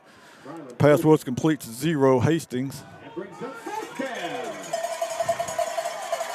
And they keep their offense on. 3 wide outs to the right, 1 to the left, empty backfield.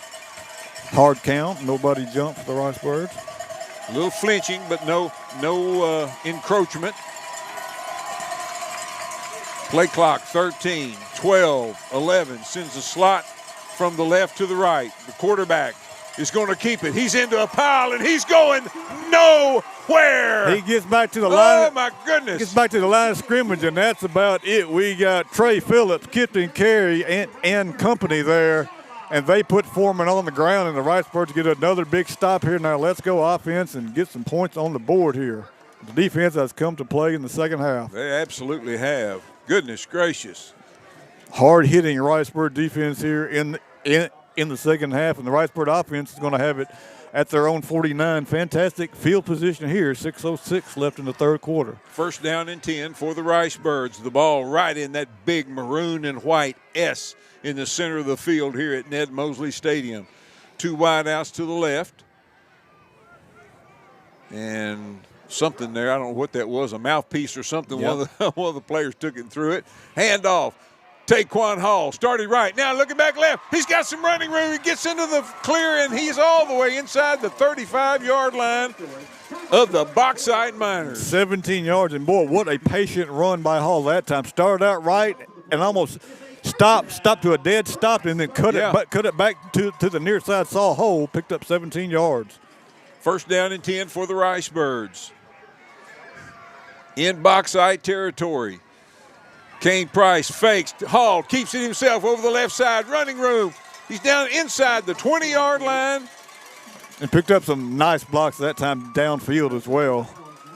He's down to the 19, 15 yards on that carry for Kane Price. And he's up over 100 yards tonight rushing. He has 112 yards on 6 carries. In the Bauxite red zone from the Miners' 19-yard line. Here come the Ricebirds. On the near hash mark, 2 wideouts to the right, which is the wide side of the field. Handoff, Taquan Hall dancing around down to the 15-yard line. I think they're going to mark him just outside the 15. Taquan has 3 on first down there. I thought he had a little bit more room, but boy, they closed the hole up pretty quickly there, that big D line for the Miners. Second down, 7. Here come the Birds to the line again from the near hash mark. Moving from the right to the left. Kane Price takes and fakes to the left. Looking, plenty of time. Plenty of time. Goodness gracious. He had room to run early. He just needs to get rid of it now. And he lobs it out. Yep, and he incomplete. did. Yep, he did. He get rid of it there. Yeah, he had all kind of time. Great coverage down the field. He had some room to run around the right side early, but then the pocket closed quickly, and he had to scramble and get rid of it. It's going to bring up third down and 7. All right, big play here for the Ricebirds, trying to get some more points on the board. 4:48 left in the third quarter. 2 wideouts to the right. Taquan Hall lined up to the right of Price. QT Johnson to the left. Calls for the ball, takes, rolls to his right, getting some pressure from the backside. Fires and incomplete. Jeremiah Jackson over there on the far side. The pass was maybe just a hair low that time, but Jackson normally comes away with that. He would have had the first down, but just unable to haul it in. The Ricebirds are going to have a long field goal attempt here. Dawson McKelvey from the near hash mark. It's going to be a big 3 points. He's going to put it down right at the 23, so it's going to be another 33-yard attempt, but this one from the left hash. Left foot, soccer-style kicker out of the hold of Keaton Byers. Good snap. Good hold. The kick is up, and it is good. Dawson McKelvey puts 3 more on the board for the Birds. Yeah, that Bauxite Miner defense held strong there, kept the Ricebirds out of the end zone, but boy, Dawson McKelvey puts another 3 on the board, and the Ricebirds take a 27-14 lead with 4:37 left in the third quarter. And we'll take a quick 30-second timeout. You're listening to Stuttgart Ricebird Football on Country 97.3 FM, part of the EAB Sports Network. The electric cooperatives got its start lighting Arkansas, and we continue to meet that demand with every resource we can deliver. We're powering your life where you live every single day through one of 17 local cooperatives, each unique, always united, and in your community. Our mission, to provide reliable, affordable, and responsible power to every corner of Arkansas. It's the local hometown cooperative way, because we're better connected together. The Electric Cooperatives of Arkansas. And we welcome you back to Stuttgart Ricebird Football, powered by Petrus in Stuttgart with the 3 locations. They got your transportation needs on the Grand Prairie covered. Dawson McKelvey kicks off. It's going to be fielded at the 9-yard line. Ricebird special teams converge on the return man, and driving back from about the 26-yard line back to about the 22. They'll mark his forward progress at the 26. That's where the Bauxite Miners will have it. First down and 10 with 4:27 to go here in the third quarter, and the Ricebirds leading 27-14. Yeah, another great high, long kick by Dawson McKelvey, and fantastic coverage once again by the Ricebirds special teams. Here come the Miners. On the line of scrimmage, everybody looking to the sideline for the play. The Miners in white, the Ricebirds in maroon. From the near hash mark, moving from the left to the right. Quick screen pass, fired out in the flats. Complete, great open field tackle out there by the Ricebirds. Yes, it was. That was Keaton Byers, I think, on that tackle. That was number 11, Jaden Banks, out of the backfield. He's going to gain 4, but that's about it. Trey Phillips over there, first one to pat O'Keaton on the head for that great open field tackle. Second down and 6 for the Miners, working from the far hash mark. 2 wideouts to the right, 1 to the left. Take handoff, back in the backfield, and go drop him for a loss. Tackle for a loss. Ethan Boyd again there. They're just finding it hard to block Boyd. He's been in the backfield 2 or 3 times now, and that's going to be a big loss on that play. It goes from 2nd and 6 to 3rd down and 11, a big loss. Oh, huge. Working from behind the sticks, Ricebird defense. Ricebird defense has shown up here in the third quarter. Now another big play for this Bauxite offense, 3rd down and 12. Got 2 wideouts on the right, 1 on the left. Quarterback fakes into the line, now looking, and the Ricebirds are going to drop him for a sack, and the ball comes loose. The ball came out, but I think Foreman got back on it. Official very quickly say he was down. Well, he got back on the ball, but yeah, that was Bo Barnes, Knox Hillman there on top of Foreman. He had nothing open downfield, and then maybe was thinking about running, but boy, they took him down before he could get going. A loss of about 3 on that play. Ricebird defense has shown up here in the third quarter. They're keeping the Miners out of the end zone and forcing their second punt here. This will be their 3rd stop here in the third quarter. Almost blocked. Berry almost got it blocked. Keaton Byers feels it at his own 44, gets back across midfield, 45-40, 35-30, 25-20, put it on the scoreboard. They're not going to catch him. Keaton Byers to the house. And I don't see any flags, partner. Keaton Byers for his 2nd touchdown of the night. Keaton has come alive here in the playoffs with these punt returns. He caught it at about what, Lynn? About the 35? 35 or 40? You called it about the 40. Yeah, the 40 there, boy, and he takes it right down the sidelines. Had a nice wall of blockers, and the Ricebirds are now stretching out this lead, 33-14, with Dawson McKelvey on for the PAT. Huge play there by Keaton Byers and the Ricebird special teams, who have really played well tonight. Dawson McKelvey with 2 field goals, and the Ricebird kick team has played well. Now the big special teams touchdown by Byers. Good snap, good hold. Kick is up. It looks good, and it is good. The Ricebirds move out to a 34-14 lead. 2:18 left in the third quarter. We're back with more Stuttgart Ricebird football in 30 seconds. Pico Foods says good luck to all the players, coaches, cheerleaders, and marching bands taking the field tonight. Under the lights, it's not about who's in your path, it's about who's in your huddle. And Pico Foods is a proud teammate and supporter of local communities and the state's agricultural producers. Learn more about how Pico Foods buys direct to support local producers. In Arkansas and Missouri, call David Durham or James Chester, 870-202-7101. In Alabama and Mississippi, call Andrew Parker or John Taylor Hickman at 601-670-9383. After the Keaton Byers punt return for the touchdown, Dawson McKelvey's extra point, the Ricebirds lead the Bauxite Miners 34-14. Dawson McKelvey puts his foot into it. It's going to be fielded at the 7. Back across the 10, the 15, the 20, and just kind of easy out of bounds here on the near sideline.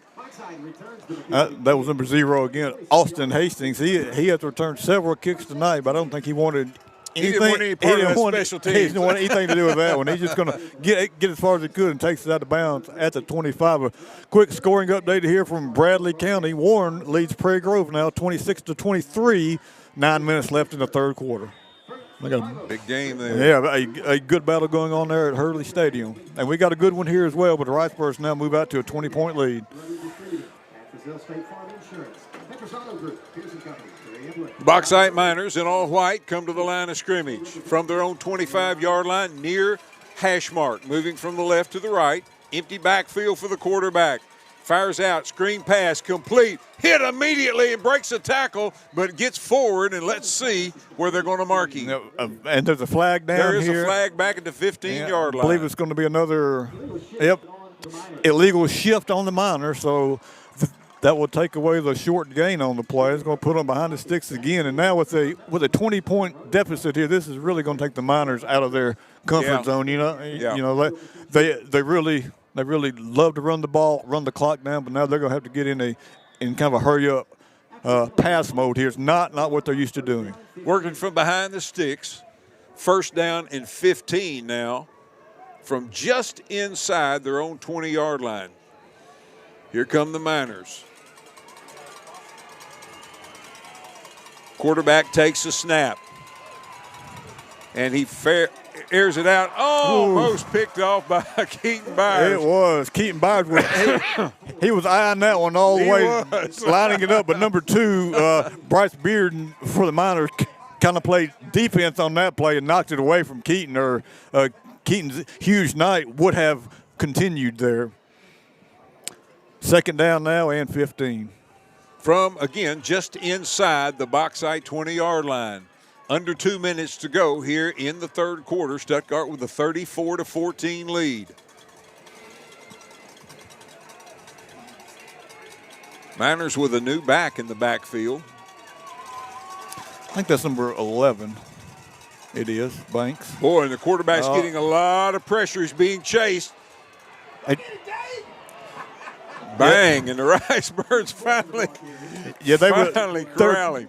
I think they were trying to set up a screen pass that time, but Dagan Duncan sniffed it out, and he was kind of playing in no man's land there, keeping an eye out on the quarterback and the pass, and he forced Foreman to run for only a yard. Third down, 14 for the Bauxite Miners. A minute 25 to go here in the third quarter. A little double reverse. Triple reverse pass. And there's nobody there. This one out long, and he caught it. Completes he sure did. Holy wow. Cow. How in the world?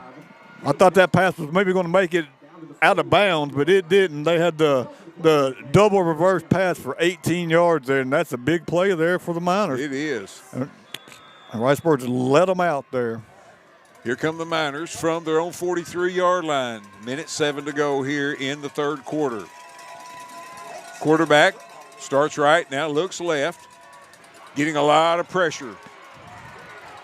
He's going to throw this one away, and they're going to say there's a man in the area. Well, he got it beyond the line of scrimmage. Yeah, that's right. Yeah, but yeah, the big 18-yard third down completion there, and but Foreman again just kind of threw that one up for grabs. I thought, but one of their receivers came back to it and made a nice play.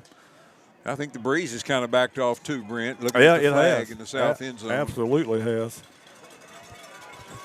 Here come the Miners. Less than a minute to go here in the third quarter. And there is I think that's going to be a false start, I believe, on the Miners. False start. Yep, trying to go just a little too quick that time, and several of them moved there, so that's going to put them back behind the sticks again. Second down and 15. From their own 38-yard line, the Miners again. 54 seconds left in the third quarter. It's 2 wideouts to the left, 2 wideouts to the right. Send the man in motion from the right to the left. Quarterback takes a snap, rolls to his left. Getting some pressure, and he gets out of the pressure. There was a hold. I looked like pretty close to a hold there, but yeah, Foreman does get out of some pressure and picks up about 12 yards. Moves it into Ricebird territory by 1 yard at the 49-yard line, which is going to bring up now 3rd down and 2.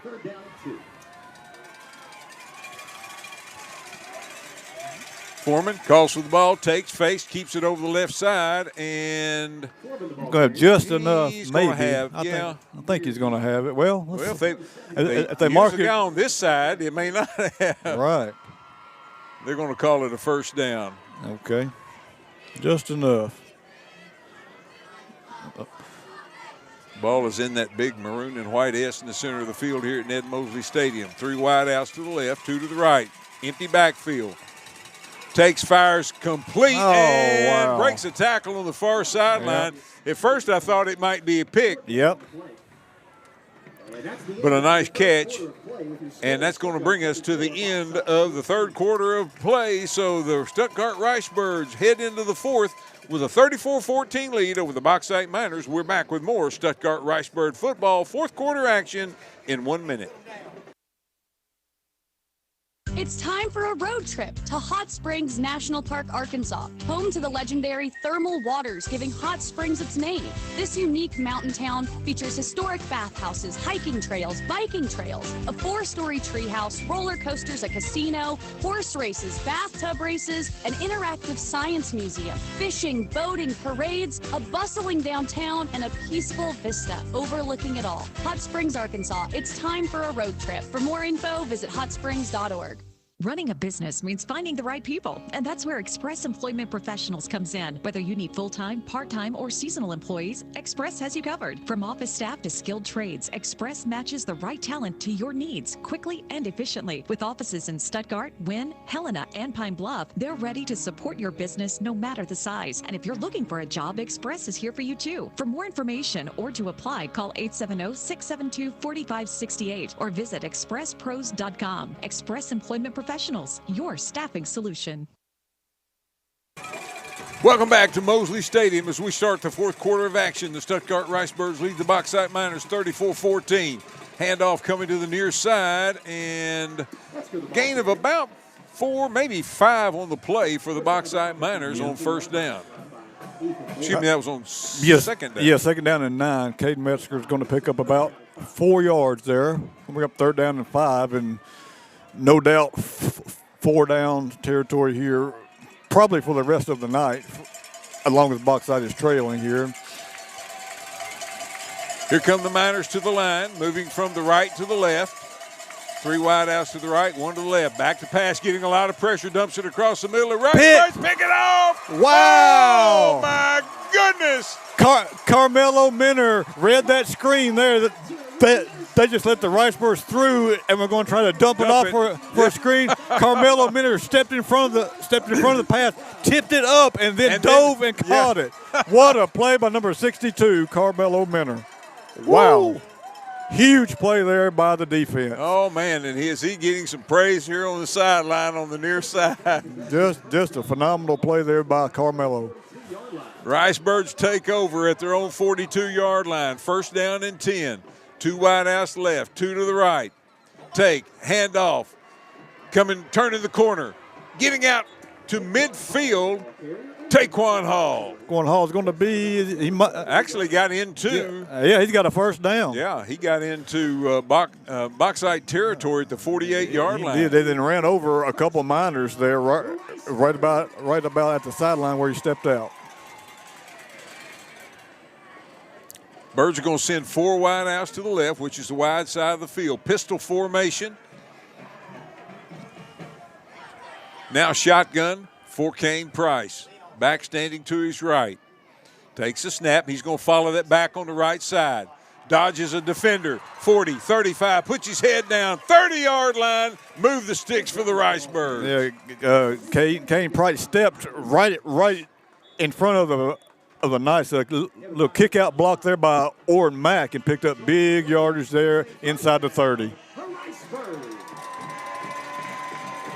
From the 28-yard line of the Miners, here come the Birds. 3 wide outs to the left, 1 to the right.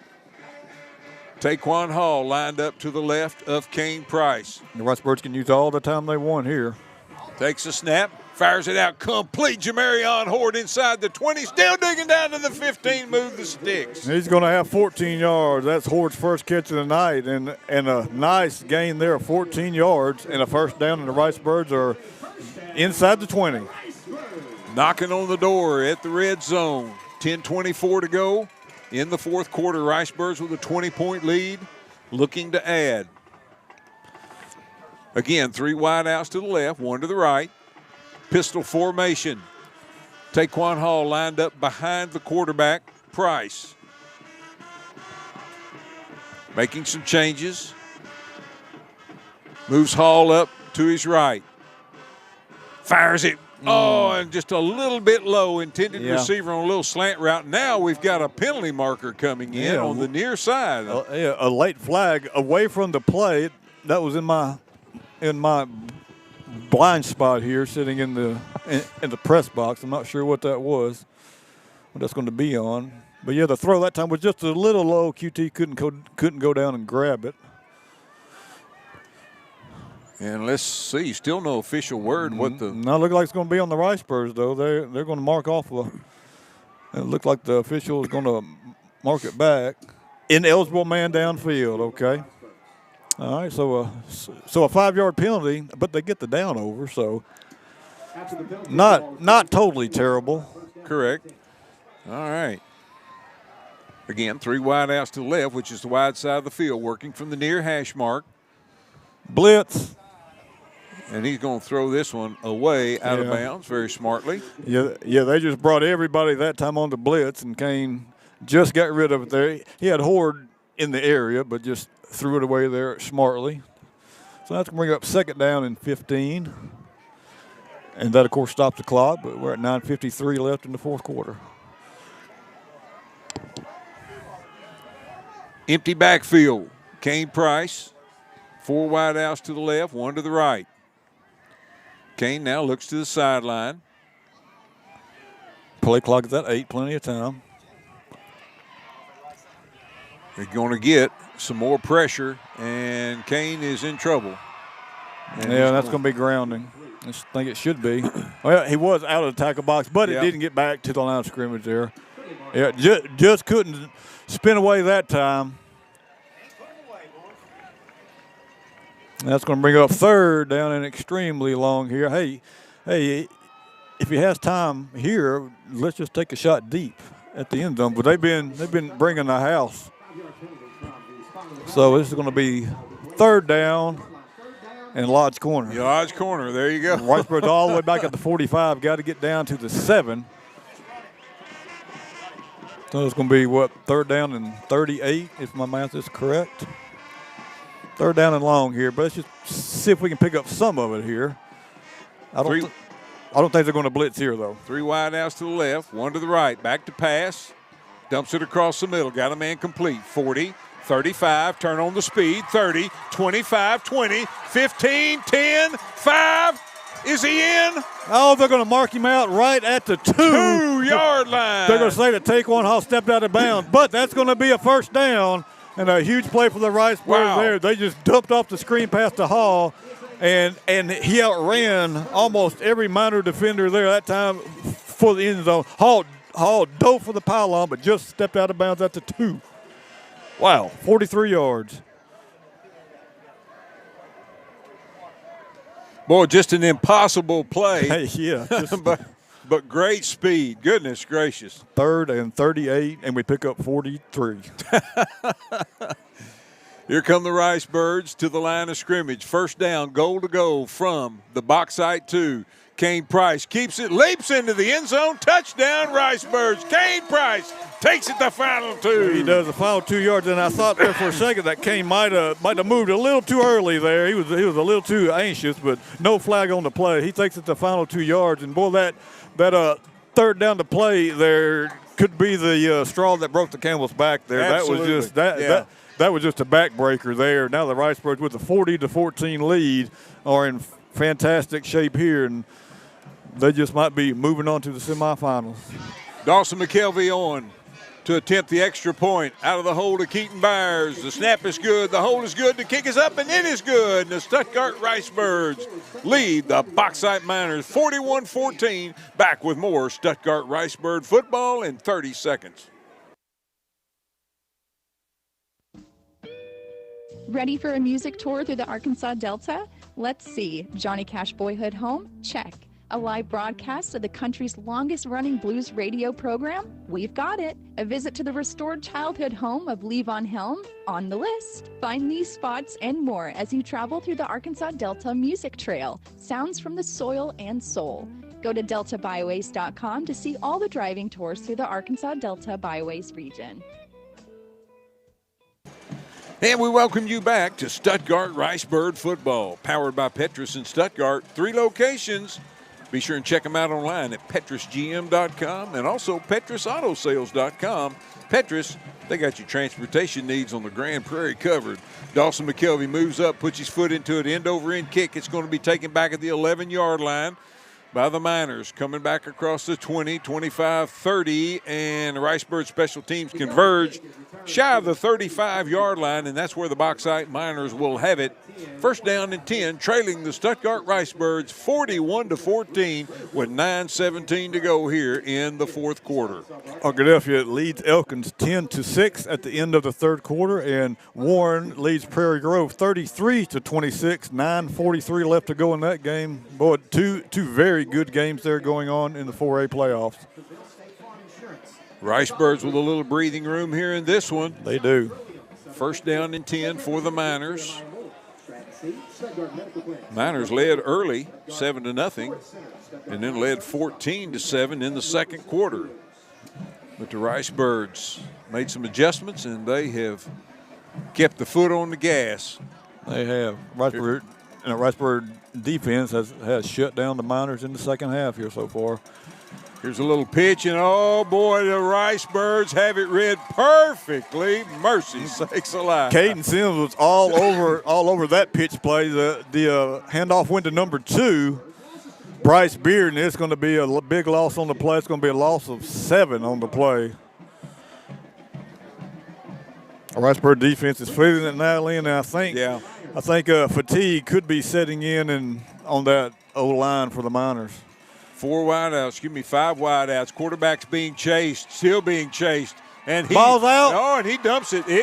That is a fumble. And the official is right there. It is Knox Hillman recovers the fumble there. I don't know if Foreman was maybe just trying to get rid of it, but then the Ricebirds grabbed his arms and he couldn't throw it out there, and that was a fumble. And both the Ricebird defense again was all over Foreman in the backfield. Knox Hillman picks up the fumble there, and the Ricebirds are looking to leave no doubt here tonight. 8:38 left to go, and they're back in business inside the 25 of the Miners. Little freshman quarterback has done a good job tonight for the Bauxite Miners, but he just got overwhelmed on that play. Wyatt Foreman, number 24. Yeah, he's done all that he can do, but the Ricebirds have just been too strong here in the second half. Ricebird offense back on the field.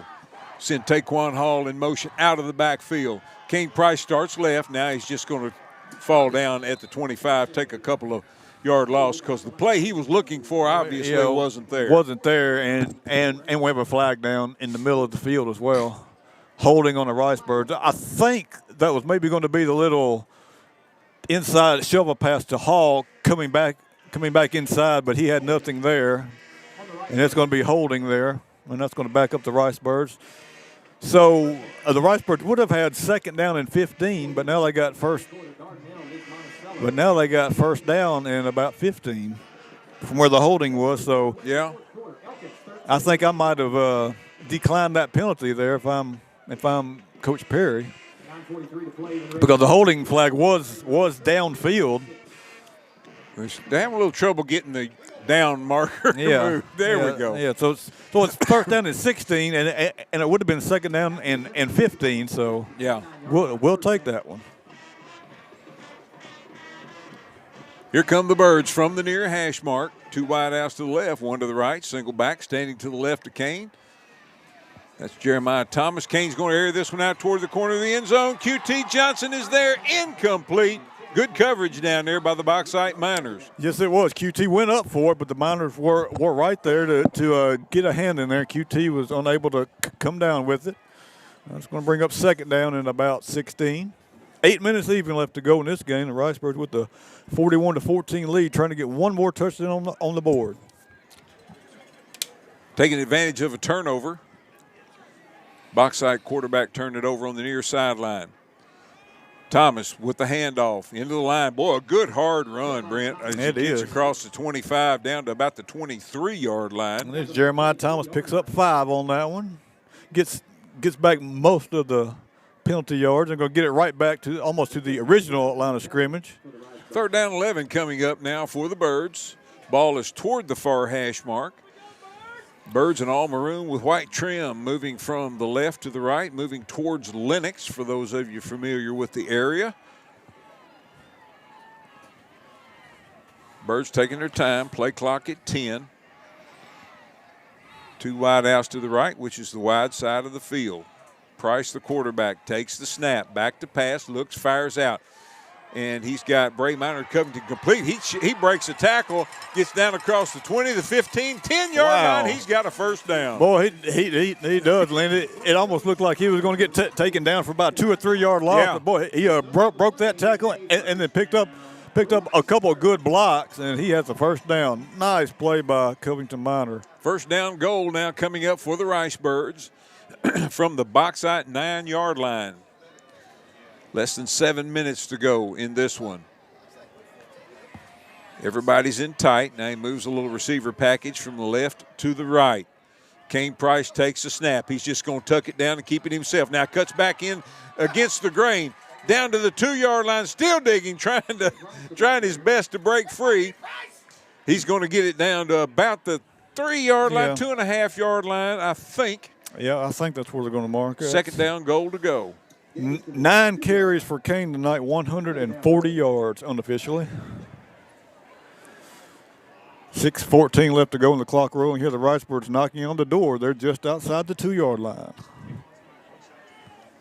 Wide outs on each side. I mean, out by the numbers. Single back standing to the left of Kane. Kane's watching the play clock melt away. 7, 6, 5. There he takes a snap, hands off into the line. Taquan looking for a little seam and just fills up. Just got stopped just inside the 1 there. I think if he would have gone down low, he might have could have squirted in there, but just couldn't get in there. Trey McKinney in the end zone with his helmet off, so he's going to have to step off. Ricebirds now have it inside the 1. Inside the 1. Third down and goal. Center Christian Henson down over the ball. Waiting the signal from Kane Price. Play clock at 15. Going to melt it down. Christian's waiting to snap it. There's the snap. And Kane is going to keep it, and he's just going to walk on into the end zone. Touchdown, Ricebirds. Kane's second touchdown on the ground tonight. That one goes for 1 yard. And the Ricebirds are on cruise control here now with 5 minutes left.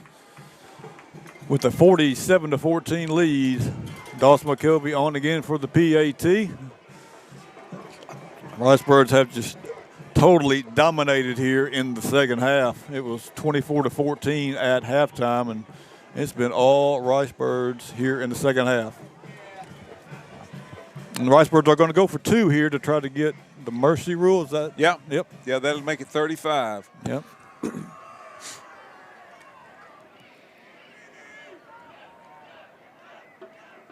Kane looks, fakes, fires across the middle. Complete 2-point conversion is good. Crank that clock. Yeah, Caden Sims, I'll tell you what, Caden Sims was absolutely covered too, but boy, Kane fit it right in there, and Caden with a nice catch, and now the Ricebirds have a 49-14 lead. Boy, I tell you what, in the first quarter, it certainly didn't look like this was going to be the case, did it? No, it sure didn't. But yeah, it's been all right. Well, you know, that little 3-minute sequence right there before halftime was the key to the game, I think. I mean, the Ricebirds get that big stop against the Miners, and then they march down and score right there for half to go up by 10, and then it's been all Ricebirds in the second half. Yeah, because that could have potentially been a 14-point swing in that same little period of time. Yeah, that's right. And the Ricebirds now, with the mercy rule in effect, once they start the kickoff here, I think that'll do it. 33, Prairie Grove, 33.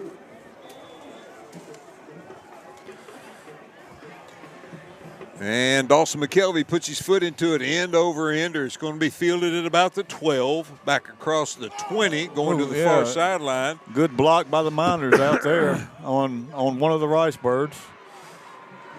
And gets out across the 35 out to about the 37-yard line. I think on that return was number 5, Caden Metzger.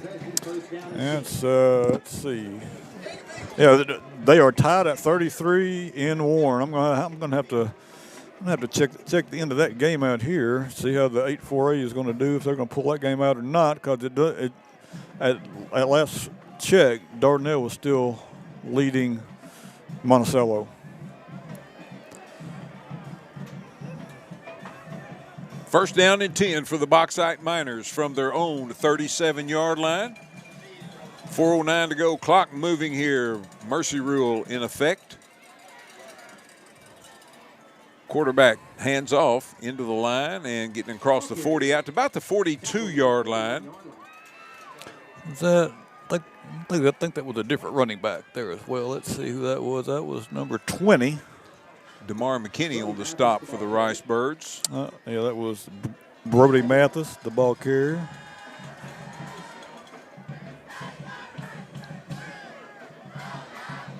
Quarterback fakes.